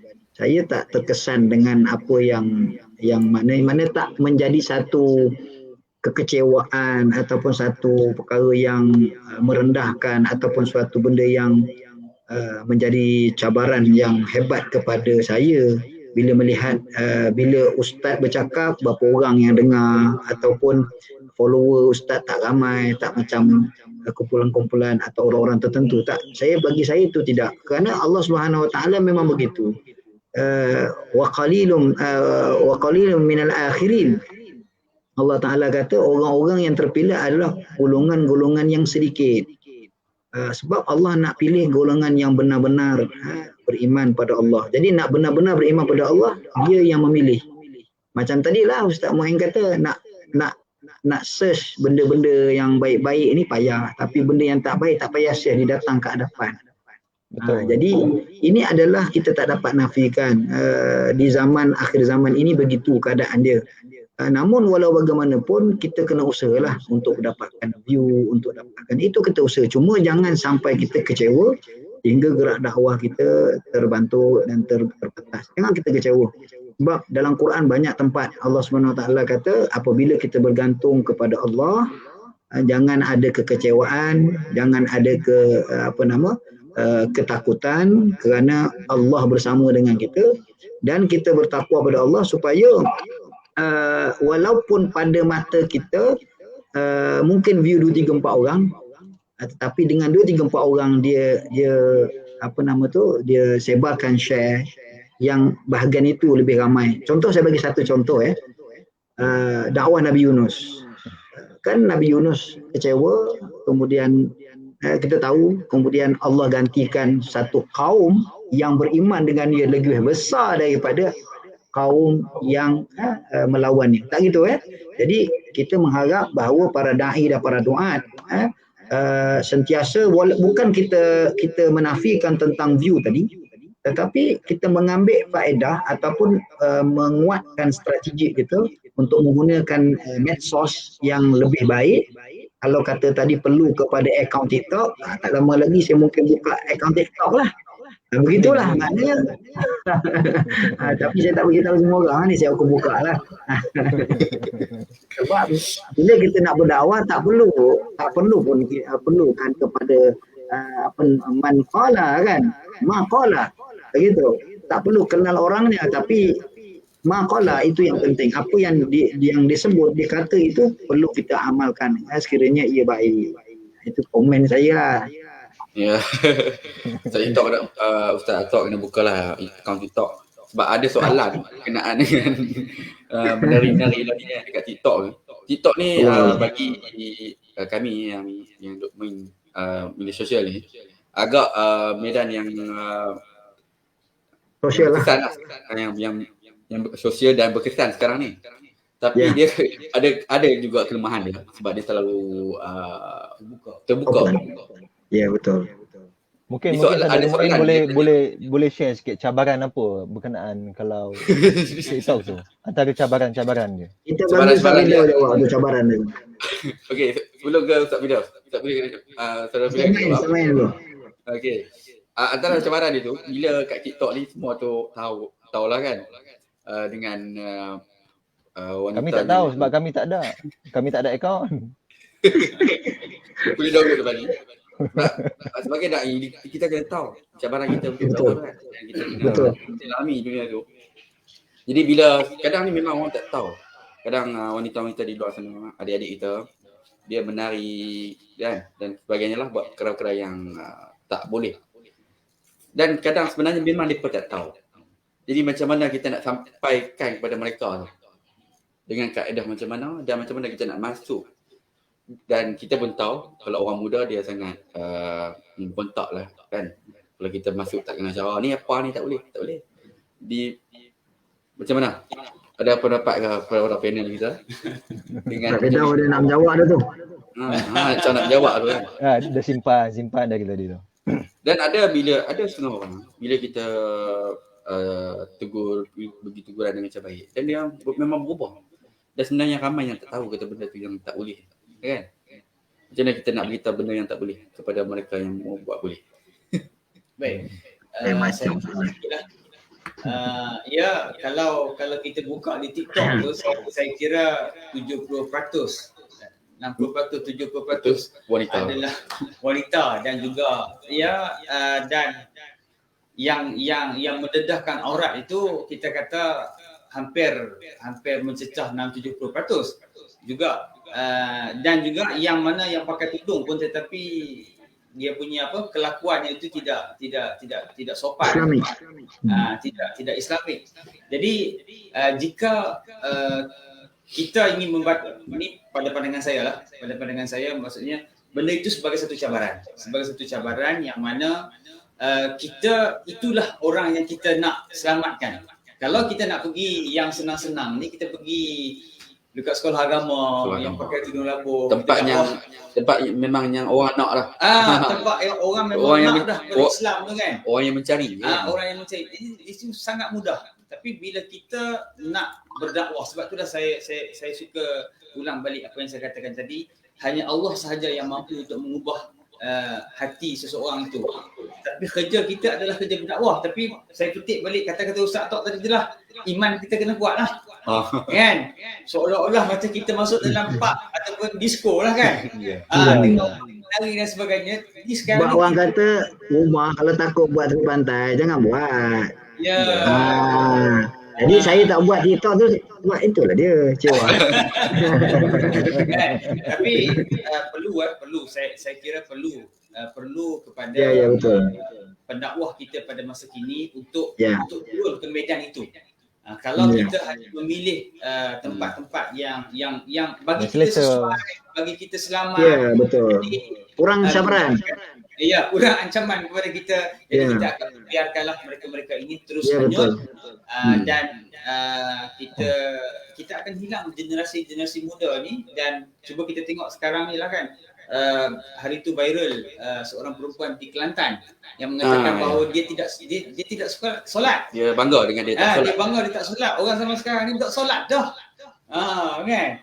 Jadi orang sebegitulah yang kita, mungkin dia pun mungkin dia pengguna TikTok.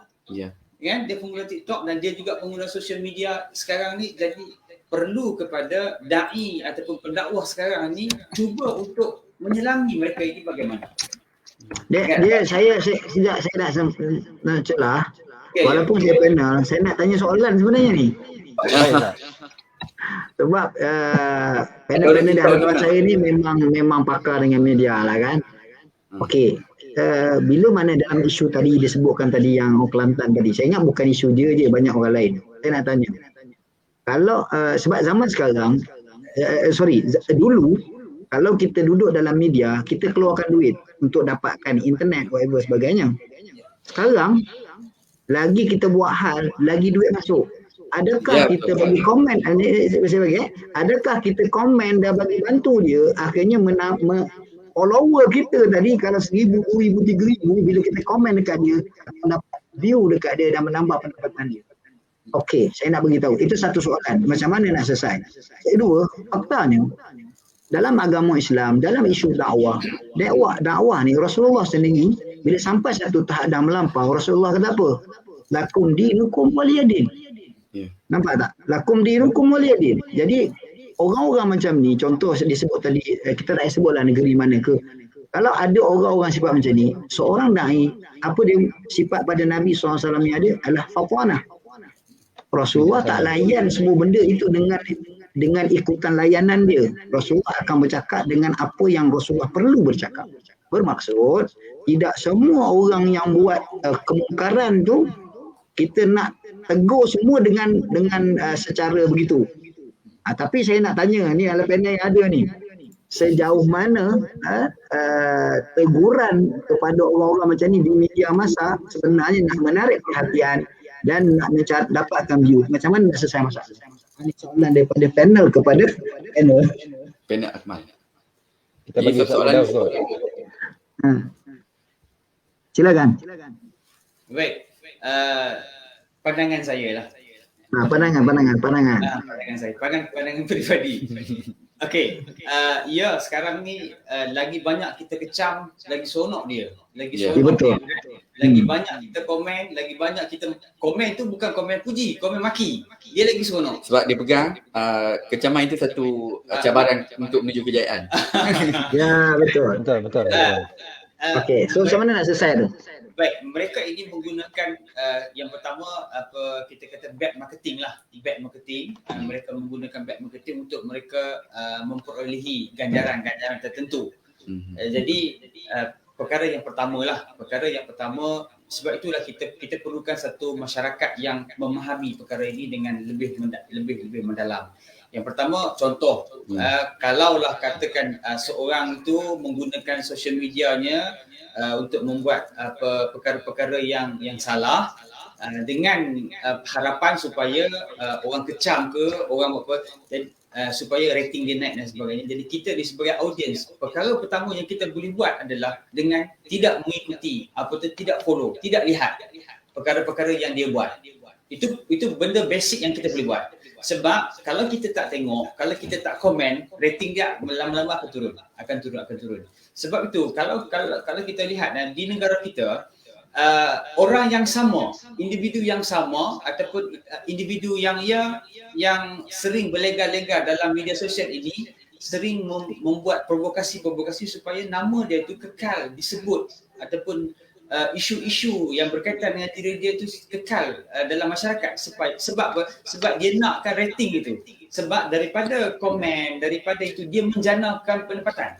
Jadi sekarang ni contoh kita rasa TikTok ni sebagai satu medium, sebagai sosial saja, tetapi sebenarnya dia adalah medium untuk menjana pendapatan. Itu yang saya kata tadi.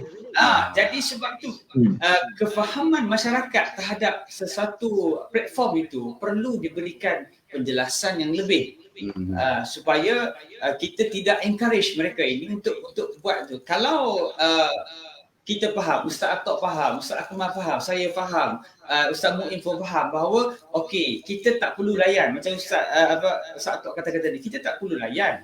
Kita tak perlu pun mengikuti live dia buat ataupun kita pun tak perlu komen-komen dan sebagainya, dan lama-lama rating dia akan habis. So step yang kedua adalah step mendekati dia. Mendekati dia tu mungkin bukan dengan cara personal lah kan, dengan cara personal, nasihati dan sebagainya. Dan dari itu kita terpulanglah pada hidayah yang Allah SWT nak bagi pada dia lah kan. Jadi saya tertarik dengan yang kedua tu adalah pendekatan secara peribadi. Itu sebenarnya pendekatan yang mana para na'i dia sebut sebagai dakwah bil hikmah. Maknanya tidak menyalahkan dia, tidak memalukan dia walaupun dia buat kesalahan, tapi kita mendatangi dia dalam keadaan kita menasihati. Bagaimana yang berlaku pada Rasulullah bila mana ada seorang badui ke orang yang tu datang ke masjid Nabi kemudian dia kencing. Rasulullah apa buat? Rasulullah tak tahan, tak tepuk dia, biar dia habis kencing dulu. Kemudian Rasulullah bertanya kenapa. Dan ini menunjukkan bahawa saya nampak kecerdikan dalam para duat dalam menghadapi situasi mungkarat ini adalah mesti kita kena bijaksana daripada mereka-mereka ini. Jangan kita terikut-ikut. Tapi saya tengok ramai para da'i terikut-ikut. Amat ikut-ikut, dan kemudiannya bayangkan satu orang da'i dia ada follower katakan 500,000. Bila kita satu komen 500,000 dapat kat dia senang-senang aja. Dan duit dia dapat. Apa dia peduli? Sebab itu kalau kita tengok semakin ramai kita tegur, semakin ramai orang yang mencari pendapatan dan rating dalam isu ini. tidak kurang juga daripada dengan orang yang non-Muslim menghina agama kita terang-terang untuk dapat rating. Kemudian dia minta maaf. Tak gitu. Dan kemudiannya saya nampak dalam penyelesaian dia satu saja. Sebab itu Islam bila mana dalam isu, dalam masalah, inna lillahi wa inna ilaihi raji'un. Raji'un itu balik pada Allah. Satu. Kedua ialah fas'alu ahla dzikri in kuntum la ta'lamun. Contoh, kes kalimah Allah, kes menghina agama, kes nak murtad dan sebagainya. Kenapa kita nak komen? Kita buat aduan pada polis, bagi tahu pada pejabat agama, bagi kita punya data dan sebagainya, dan suruh pejabat agama apa semua tu pergi tangkap dia, selesai masalah. Tak perlu nak komen-komen, duk bergaduh dan tu maki hamun. Akhirnya Islamofobia. Tak gitu. Cuma Ustaz Atok, kita nak tambah sikit. Bila Ustaz kata, saya setuju pandangan Ustaz Firdaus, Muin dan juga Ustaz Atok berkenaan, kita jangan sebar luaskan lagi. Cuma apa yang terjadi dekat negara kita ini, apabila netizen ataupun masyarakat tidak memainkan peranan mereka untuk mengutarakan ataupun lebih bersuara dalam isunya, akhirnya kerajaan ataupun pemerintah, mereka tidak akan melaksanakan sesuatu hukuman ataupun sesuatu pelaksanaan itu dengan baik. Kita ambil contoh macam isu LGBT dulu, saudara kita tak nak sebutlah nama dia. Tetapi apabila aduan dilakukan kepada pihak Jabatan Agama dan kepada pihak pemerintah, tak ada tindakan dilakukan. Tetapi selepas jabatan netizen ini memulakan viral mereka, menaikkan rating macam tadilah yang disebutkan rating, dan akhirnya barulah kerajaan nak bertindak, baru nak melaksanakan sesuatu pelaksanaan, tetapi hukuman masih lagi di tahap yang level yang sama. Jadi itulah antara kekesalan kita di peringkat masyarakat yang saya rasa secara peribadilah. Ya, betul. Itu antara kekurangan yang berlaku pada agensi kita lah. So kat sini kita bergerak dalam nak membanteras kemungkaran ini dari sudut yang saya punya kunci tadi adalah bagaimana cara sekalipun kita kena bijak. Itu je kunci dia. Jangan ada memberi keuntungan kepada mereka. Misal tadi kata Ustaz Akmal tadi bagus, betul. Maknanya kita tengok akhir-akhir ini suara netizen yang menyebab seolah-olah netizen ni boleh memberi kesan kepada hukuman kepada seseorang. Misalnya contoh ada orang ni tak pakai mask dan sebagainya. Kalau tak ada suara netizen tak di soal atau dibawa ke mahkamah. Ini umum aja, kita umum aja. Yang baik okey. Saya ingat ini ada bau-bau politik. Ini kalau kita nak sebut tu, dia ada bau-bau politik. Sebab itu ini akhir zaman. Akhir zaman suasananya begitu. Tapi yang saya cerita tadi adalah hakikat kepada seorang dai, dia mesti menjaga babit dia. Dia menjaga dia punya fiqh dia. Dia mesti menjaga tata susila dan sebagai seorang dai yang mesti dalam keadaan menjaga keharmonian dia, supaya tidak menjadi fitnah kepada para asatizah terhadap apa yang dia buat. Ini sebenarnya dari sudut yang saya cakap ni. Dari sudut netizen selain daripada para da'i, bukan para asatizah, saya ingat itu tidak menjadi persoalan besar sangat. Baik, saya komen sikit lah. Saya melihat kepada begini, isu tadi kita membincangkan bahawa asatizah ataupun para da'i kita ini perlulah bijaksana. Bijaksana dalam menyampaikan dakwah, dan sebab itulah saya katakan bahawa pendidikan di peringkat sekolah ataupun sekolah menengah ataupun sekolah rendah, dia perlu kepada, sebab kita tidak ada satu subjek yang mengajar kita bagaimana cara untuk menggunakan teknologi dengan betul. Kita tidak ada, dan saya kira kita dia tidak didedahkan. Dia macam subjek dulu kesedaran sivik. Kesedaran sivik kan. Dan kita tidak ada. Saya kira tak ada lagi sekolah budak-budak sekolah menengah lah kita katakanlah didedahkan dengan undang-undang SKM. Cyber. Tak ada. Jadi dia tak tahu benda yang dia buat tu betul ke salah. Sepatutnya benda ini kita dah ajar di peringkat menengah lah. Kalau di peringkat menengah tu mungkin masih lagi awal. Jadi di peringkat menengah. Jadi jadikan satu subjek yang wajib kena ambil ataupun di peringkat menengah ataupun di peringkat universiti, belajar tentang undang-undang ataupun apa yang boleh buat ataupun apa yang tak boleh buat dengan media yang ada sekarang ni. Bila kita tak ada kefahaman itu, kita tidak ada kefahaman tentang undang-undang. Jadi sebab itulah kita melakukan kesalahan. Contoh kita ada kefahaman tentang undang-undang jalan raya. Sebab tu kita patuh. Lampu merah kita berhenti. Lampu hijau kita jalan. Kan? Nampak ada signboard lembu, ya, kawasan ni banyak lembu melintas. Jadi kita belajar benda tu.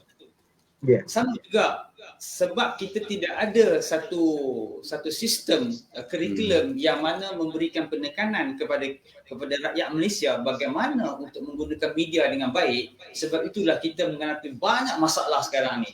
Sebab tidak ada pendedahan itu di peringkat awal lagi. Jadi saya kira mungkin pada malam ini penonton-penonton yang mendengar, mungkin kalau ada yang terlibat dalam pendidikan mungkin boleh utarakan benda ni. Ustaz Atok mungkin boleh suarakan di kuis, mungkin boleh gubah satu silibus baru.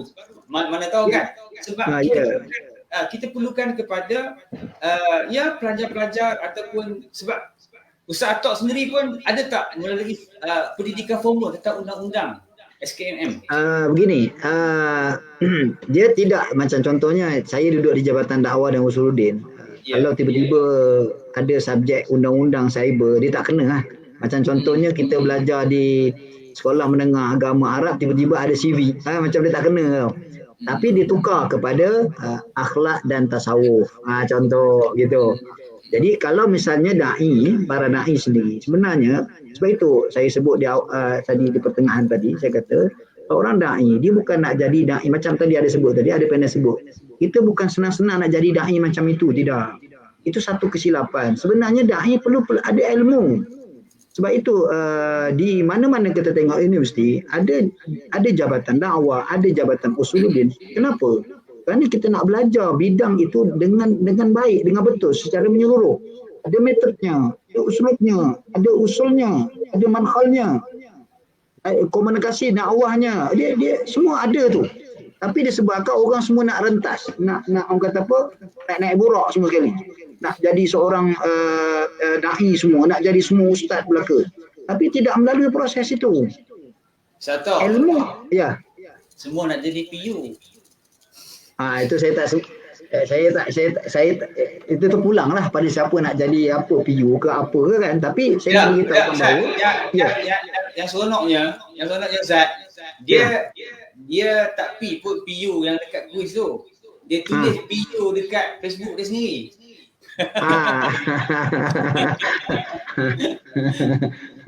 Itu PU lain agak itu. Tapi bukan apa. Sekarang jadi isu, jadi memang bertepatan dengan hadis Nabi sendiri pun. Akhir zaman nanti orang akan minta fatwa daripada orang yang tidak ada keahlian, maka baru abal. Maka kita melihat asal pakai kopiah ustaz. Asal masuk TV, keluar TV dah jadi seolah-olah macam dapat sijil untuk bercakap. Ini contoh.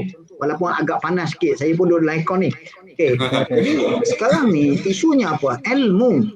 Yang kedua kefahaman. Yang ketiga apa dia? Yang paling penting adalah murabbi. Dia mesti ada guru yang membantu dia untuk dia guideline dia nak bercakap, dia nak berdakwah. Ini dah ikut suka dia saja.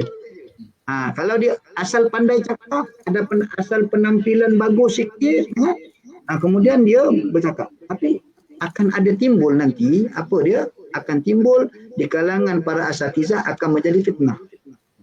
Baik. Nampak tak? Akhirnya agama Islam dinampak begitu. Kita tak salah dari sudut orang nak jadi ustaz. Itu tak salah. Tapi salahnya apa?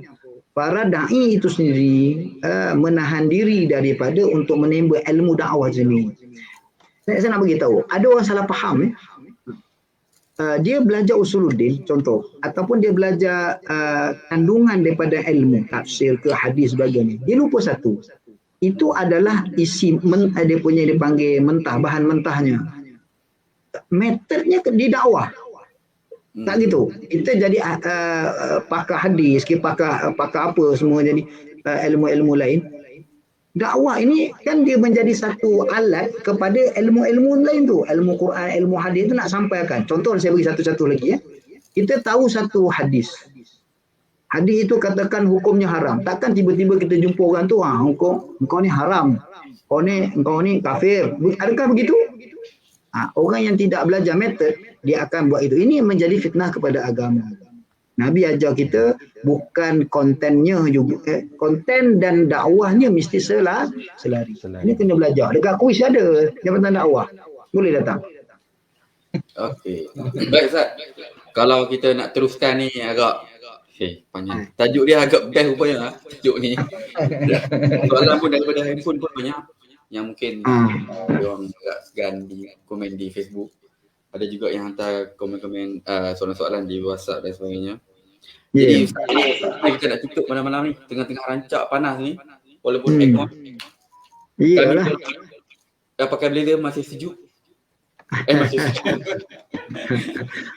Jadi saya ingat kena boleh buat bila cara santai tajuk yang sama nombor 2, 2.0. Ya, kita terus kepada keynote yang tinggi terus. Dan sebelum kita ke forum yang kedua 2.0 tu, kita akan pastikan Ustaz Atok ada buat video 1 minit, 1 hadis 1 hari di TikTok. Cabaran tu Ustaz. Cabaran. Saya tak buat hadis tapi hadis itu dibaca. Ayalah. Okay, Ustaz Akmal, macam mana? Allah. Silakan. Untuk kesimpulan lah ya. Ya. Untuk kesimpulan. Jadi terima kasihlah kepada semua ahli panel dan kepada semua penonton yang masih setia dalam siaran langsung kita Bicara Santai ini. Dan ada juga kita baca komen daripada Facebook ni, dia mohon kepada kita untuk buat siri yang kedua untuk Bicara Santai, peranan media ni. Jadi kita kira tajuk pada malam ini adalah tajuk yang sangat bersesuaian dengan norma masyarakat dan situasi yang sangat diperlukan untuk masyarakat terutama dalam isu pandemik ni. Cuma kesimpulan dia saya rasa semua dah diulas oleh panel-panel dan juga tuan moderator Elias panel kita, saudara Muin kita. Berkenaan apa pun yang kita laksanakan itu kena ada ilmu lah. Jadi tanpa ilmu, pendakwah itu adalah salah satu pendakwah yang kosong. Dan juga apa yang dibicarakan juga tentang bagaimana dalam pelaksanaan sesuatu dakwah itu kena ada kebijaksanaan dan juga saling menasihati. Sekiranya kita ada kesilapan, janganlah kita meletakkan satu keegoan yang tinggi dalam kita membicarakan sesuatu bidang. Dan saya tertarik juga dengan dan yang apa yang saya nak tertarik juga yang apa yang Ustaz Atok cakap tadi, kalau kita faqih dalam sesuatu bidang itu, dalam suatu bidang hadis contohnya, kalau kita tak tahu, jangan kita buat-buat tahu. Jadi itulah yang akibatnya akan diletakkan oleh masyarakat, macam Ustaz Firdaus beritahu tadi, masyarakat akan menganggap kita sebagai PU. Maksudnya, kawan penunggang agama. Ustaz ni dia boleh menjawab apa soalan sahaja sekalipun. Walaupun hadis yang digunakan itu adalah hadis palsu, hadis maudhu' dan sebagainya. Dan cuba saya nak tambah sedikit. Saya ada pengalaman bertemu dengan Dr. Zakir Naik pada 2 tahun lepas lah. Ketika itu saya nak melaksanakan satu program conference berkenaan Masjidil Aqsa. Apa yang beliau share di antara dalam dakwah ini, bagaimana nak berkesannya dalam dakwah ini adalah salah satunya alat media. Dia kata kenapa PIS TV boleh berjaya maju mendekati masyarakat bukan di India, malahan di seluruh dunia. Salah satu dia kata kena ada pengorbanan dalam menghasilkan video yang terbaik ataupun peralatan media yang mahal. Dia tunjukkan saya satu katalog dia yang mana PIS TV sebelum PIS TV dimusnahkan dan dihancurkan oleh kerajaan India, kemudian beliau dan juga dai-dai daripada PIS TV dan juga dai-dai daripada India ditangkap, dipenjarakan, diseksa. Dia kata antaranya bagaimana peralatan-peralatan media itu, bagaimana kita melawan dengan Barat. Kalau kita tengok sendiri bagaimana Barat mereka melancarkan apa iklan sahaja pun, kita tengok kualiti dia sangat berbeza. 4K, 2K, 8K. Tetapi kita tengok kualiti, bukan kita nak merendahkan kualiti dakwah ataupun dai-dai Islam kita. Tetapi perlunya satu pengorbanan dan juga satu perubahan untuk kita menambah baik teknik-teknik dalam kita menyampaikan agama. Jadi dia kata apabila mereka melaburkan satu pelaburan yang tinggi dalam kamera, dalam keberkesanan dia dalam menghasilkan video dan sebagainya. Dia kata kamera sebiji saja 1 juta US dollar.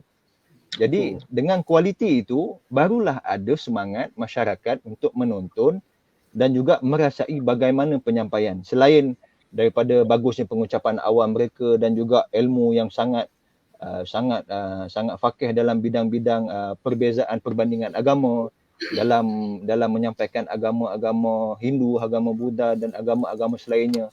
Jadi saya kira ini di antara tips-tips yang da'i-da'i dan juga mana-mana pendakwah di luar sana perlu ambillah saranan ini supaya kita menambah baik lagi medium-medium dakwah dalam perkembangan dakwah Islam. Dan mungkin Ustaz Firdaus pun dah duduk dalam bidang broadcasting, dah duduk dalam bidang dakwah. Mungkin Ustaz Firdaus mungkin lebih setuju dengan saya dan mungkin ada penambah baiklah daripada kesimpulan ini tadi. Dan itu sajalah daripada saya, wallahu a'lam.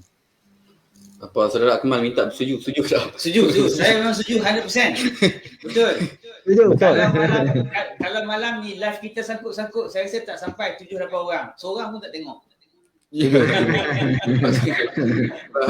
Kami pun di kami di sini pun sentiasa mengumpul dana dan mendapatkan peralatan yang baik. Dan memang saya pengalaman agak lama kan membantu ustaz kita membuat video-video untuk video pendek untuk sebaran kan.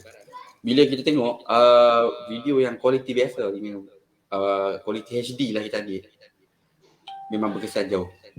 Dan video yang HD tu lebih ramai orang tengok. Jadi Ustaz Tok boleh lah lepas ni dapatkan barang yang berkualiti. Boleh. Tapi itulah berapa banyak. Lepas ni kita start live tetap nombor account lah untuk peralatan. Tak adalah, saya punya kesimpulan tadi bukan saya nak mengatakan pada pihak panel kita, cuma kalau daripada konsep-konsep kita di luar sana lah, mungkin kalau tidak ada sidang live yang lebih formal, contoh kalau tengok daripada televisyen, dan kalau bukan kita nak merendahkan televisyen negara kita, cuma teknik televisyen negara kita ni agak terlambat sedikit kalau nak dibandingkan dengan bagaimana syarikat-syarikat media broadcasting di luar sana. Kalau kita tengok antara channel broadcasting media Islam ataupun yang bersifat ke arah Islam, support Islam ni yang paling terkedepan setakat ni cuma Al Jazeera sahaja. Tetapi nak dibandingkan media medsos antara yang terbaik juga bagi saya untuk tengok ni yang Ustaz lupa nama dia. Ustaz Ismail Lutfi punya team. Ya. Itu agak maksud saya untuk di peringkat antarabangsa lah.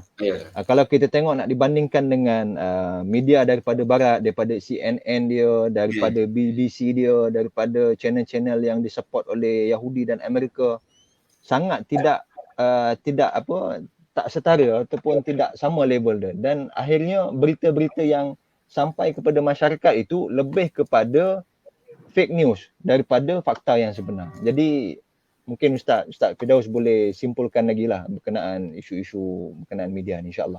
Dan peralatan ni sangat mahal. Saya pun 2 tahun lepas ataupun setahun lepas, saya juga ada RTM kita mention boleh lah kan. Memang ada bercakap dekat dengan kamera. Masa tu ada satu forum perdana. Dan satu set untuk satu kamera, diorang perlukan keluarkan kos hingga RM500,000 kan. Jadi kos tu agak tinggi. Itu untuk komersial punya broadcasting lah kan. Alah, gini saya nampak macam ni lah, kita tak payah pergi lain lah, tak payah pergi media TV apa semua. Surau masjid pun tengok kadang-kadang Allah hilang. Betul kan? Hayat Allah solat hayat keluar. Allah kesiannya lah. Dunia yang begitu moden macam ni, sound trouble tak. Dia kalau bercakap mak ni dia jadi lagi panas tak. Dia pernah pergi program orang yang terbesar negeri. Tiba-tiba baca khutbah. Tak ada suara. Berhenti. Program rasmi kerajaan negeri kan. Dan bila ada orang besar, masjid tu terus dapat bajet untuk tukar kan. Takkan nak kena orang besar main dulu baru peralatan nak baik kan. Allah. Jadi tak boleh kita tutup. Jadi saya buat kesimpulan lah. So kalau kita nak bahaskan isu pada malam ni memang sangat banyak benda Panjang. yang kita boleh kupas. Tapi walau apapun kita ada masa yang terhad. Cumanya dalam kita menempati dengan arus teknologi semasa ini, da'i pendakwah itu perlu bijaksana dalam menggunakan setiap ruang dan peluang yang ada. Cumanya pemahaman yang lebih mendalam terhadap sesuatu platform itu perlu, supaya dia tidak terjebak dalam, kita kata, kancah. Seperti mana peringkat awalnya nak berdakwah di TikTok, lama-lama hanyut dalam TikTok. Okay. Jadi sama-samalah kita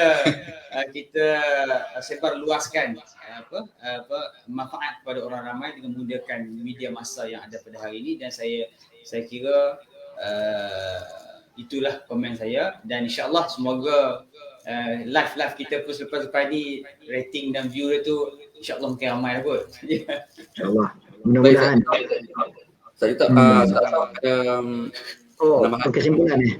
Okey, kesimpulannya saya berkenaan dengan peranan media dalam dakwah ni untuk sesi 1.0. Ini ialah pertama sekali saya nampak tadi kan Ustaz Fidau kata memerlukan kepada agensi, memerlukan kepada pihak-pihak tertentu dalam buat silabus ataupun kurikulum baru berkenaan dengan perundangan sebagainya. Saya nampak itu satu idea bagus. Yang kedua juga, saya nampak yang di hadapan saya ni, apa kata buatlah kursus ke secara percuma, ajarlah kami ni guna TikTok, macam mana nak guna TikTok, ajar macam mana nak buka akaun TikTok. Ajarlah ustaz-ustaz ni, yang mana kadang-kadang ustaz-ustaz ni bukan dia tak nak belajar, dia buka TikTok hilang hafalan juzuk, 30 juzuk habis. Ini biasa jawapan-jawapan ustaz-ustaz lah. Setuju. Ini dalam bracket lah kan. Jadi permudahlah kami ni dapat pahala nanti kan. Jadi itu satu sudut. Jadi orang broadcast, ajarlah kami cara yang mudah sangat, yang bombastik sangat. Jadi yang dah ada pengalaman dari sudut misalnya dari sudut pengucapan awam, teknik-teknik bercakap, teknik nak rakam 3-4-5 minit. Saya nak belajar ni Ustaz Muin ni. Bila Ustaz Muin cakap tadi dah buat dengan ustaz-ustaz ni berjaya dapat rating. Saya sekarang berkobar-kobar ni untuk rakaman.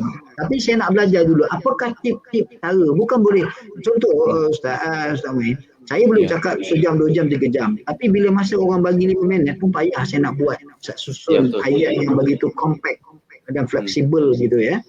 Ini ada perlukan tip. So kita sama-sama bantu-bantulah kan. Bukan sekadar 4K, 8K, 8K punya video, tapi percakapan pun kena jadi 4K, 8K juga. Setuju. Kan? Jadi kesimpulan saya adalah memang benar. Saya setuju pada hari ini peranan media dalam dakwah sangat penting, dan semua para da'i, para duat, para asatizah khususnya mesti mempelajarinya. Dan kami siang tadi belajar pasal pensyarah-pensyarah lah, belajar tentang sebelum ni kita belajar Adobe, kita belajar baru nak belajar kan, kita belajar juga bagaimana nak buat poster, dah belajar dah. Lepas tu tadi kita belajar macam mana nak uruskan managekan bagaimana kita nak buat kajian supaya lebih cantik. Maknanya tak perlu simpan drive dalam sistem. Selain kita tak guna Google Drive dan sebagainya. Maknanya semua siapa yang ada ilmu ni, ajar-ajarlah kami. Khusus-khususnya panggil pada kami para asatizah ni buat khusus cara percuma ke, skop berbayar RM1 ke RM2 ke, contohlah kan, contoh. Ataupun berbayar pun boleh. Tapi menarik. Itu kesimpulan saya. Terima kasih pada Ustaz Umar, Ustaz Fidau dan Ustaz Muin atas pertemuan pada malam ini. Saya mewakili Jabatan Dakwah dan Usuluddin. Terima kasih. Mohon terlebih kurang, dan saya nak umumkan siapa-siapa yang nak belajar sambung diploma, degree khususnya Jabatan Dakwah dan Usuluddin, silakan jom masuk kuis. Assalamualaikum warahmatullahi wabarakatuh. Ustaz tak minta ucapan seminit berkenaan menggalakkan orang berkorban Ustaz. Kita nak dekat korban. Ya, saya sebenarnya memang nak buat satu forum dengan saya punya tim untuk cerita tentang korban ni. Sebab ramai orang kesedaran tentang korban, walaupun internet, walaupun medsos banyak ni, kesedaran tentang korban masih lagi saya tengok. Sebab dalam masa kurang sebulan lagi ni saya tengok dalam media sosial medsos kita kurang orang cerita pasal korban ni. Ya. Kita kena bawa sebab ini syiar Islam. Kita tak nak jadi pandemik menyebabkan orang Islam, syiar Islam ni terbantul. Kita tak mahu. Korban kita mudahkan cara korban. Walaupun kita dalam keadaan mungkin tak boleh nak korban banyak ekor, sekurang-kurangnya ambil satu bahagian. Jangan tak ada langsung. Kadang-kadang kita melarang orang, dah pandemik, dah lockdown, apa boleh kita buat. So kita tahun depan lah kita bawa. Sayang dan rugi. Tahun depan. Kalau katakan di Malaysia tak boleh buat, bagilah duit pada Akmal hantar ke Palestin. Ya. Untuk organ di Palestin. Tak begitu. Jangan kita tinggalkan syiar Islam sunnah muakkad ini. Ini adalah perjuangan Nabi. Sayang, sedih Nabi kita bila tengok kita berangai macam ni. Tak boleh RM10, RM5, tak boleh RM5, RM1. Kumpul adik-beradik dapat satu bahagian. InsyaAllah. Jadi itu yang saya nak sampaikan. Baik, insyaAllah. Forum pasal korban nanti. Boleh. Dan tahun ni agak ramai juga saya tanya kawan-kawan yang dah buat korban, dah biasa dengan korban ni. Agak slow lah. Ada yang tak dapat satu lagi pun. Satu bahagian lagi pun. Saya nak ceritakan kat handphone saya sekarang ni masih lagi tim saya update dah dapat yang tim saya saja ada 7-8 ekor kambing, 2 ekor lembu. Ni update. Apa cara kami buat adalah top up. Contoh saya ada RM50, nak dapat satu bahagian 700 misal kata, saya akan cari kawan-kawan saya boleh tak top up sumbangan untuk dapatkan satu. Apa sekarang? Saya ingat gerak kerja yang saya buat ni hanya 2 minggu, seminggu 2 minggu baru ni je. Dapat lebih kurang dalam 7-8 ekor kambing dan juga 2 ekor lembu. Itu menunjukkan kalau kita nak kepada syiar ini berjalan, jangan tunggu orang, kita buat sebab kita tahu. Allah. Satu cadangan yang baik insyaAllah. Kemana boleh. Kalau nak kita nak backpacker nak buat boleh. Saya boleh sedia menjadi ahli panel kalau nak bincang. Boleh. Jadi saya bincang dengan Encik Akmal. Encik Akmal buat mana ni semua. Allah. Saudara Ustaz. Silakan. Okey, baik. Terima kasih banyak-banyak kepada semua, pada panel, saudara Ustaz Atok, saudara Firdaus dan juga Akmal. Dan juga tak dilupakan kepada penonton setia kita yang mendengar dan meneliti dengan baik pada malam ini sehingga habis. Dan insyaAllah kita juga poin-poin yang baik pada malam ini kita akan foto-foto dan kita akan sebarkan lagi mesej ini insyaAllah. Semoga bermanfaat. Dan insyaAllah kita akan cuba untuk adakan lagi kerana banyak-banyak tajuk-tajuk yang sensitivity yang perlu dijawab dan yang perlu orang awam tahu. Ya, insyaAllah kita akan cuba aturkan dengan nanti. Terima kasih kepada semua. Terima kasih kami ucapkan. Dan kita akhiri. Ya, Ustaz Kamal. Baik, siap, terus. Dan kita akhiri dengan Assalamualaikum warahmatullahi wabarakatuh. Waalaikumsalam. Waalaikumsalam warahmatullahi wabarakatuh.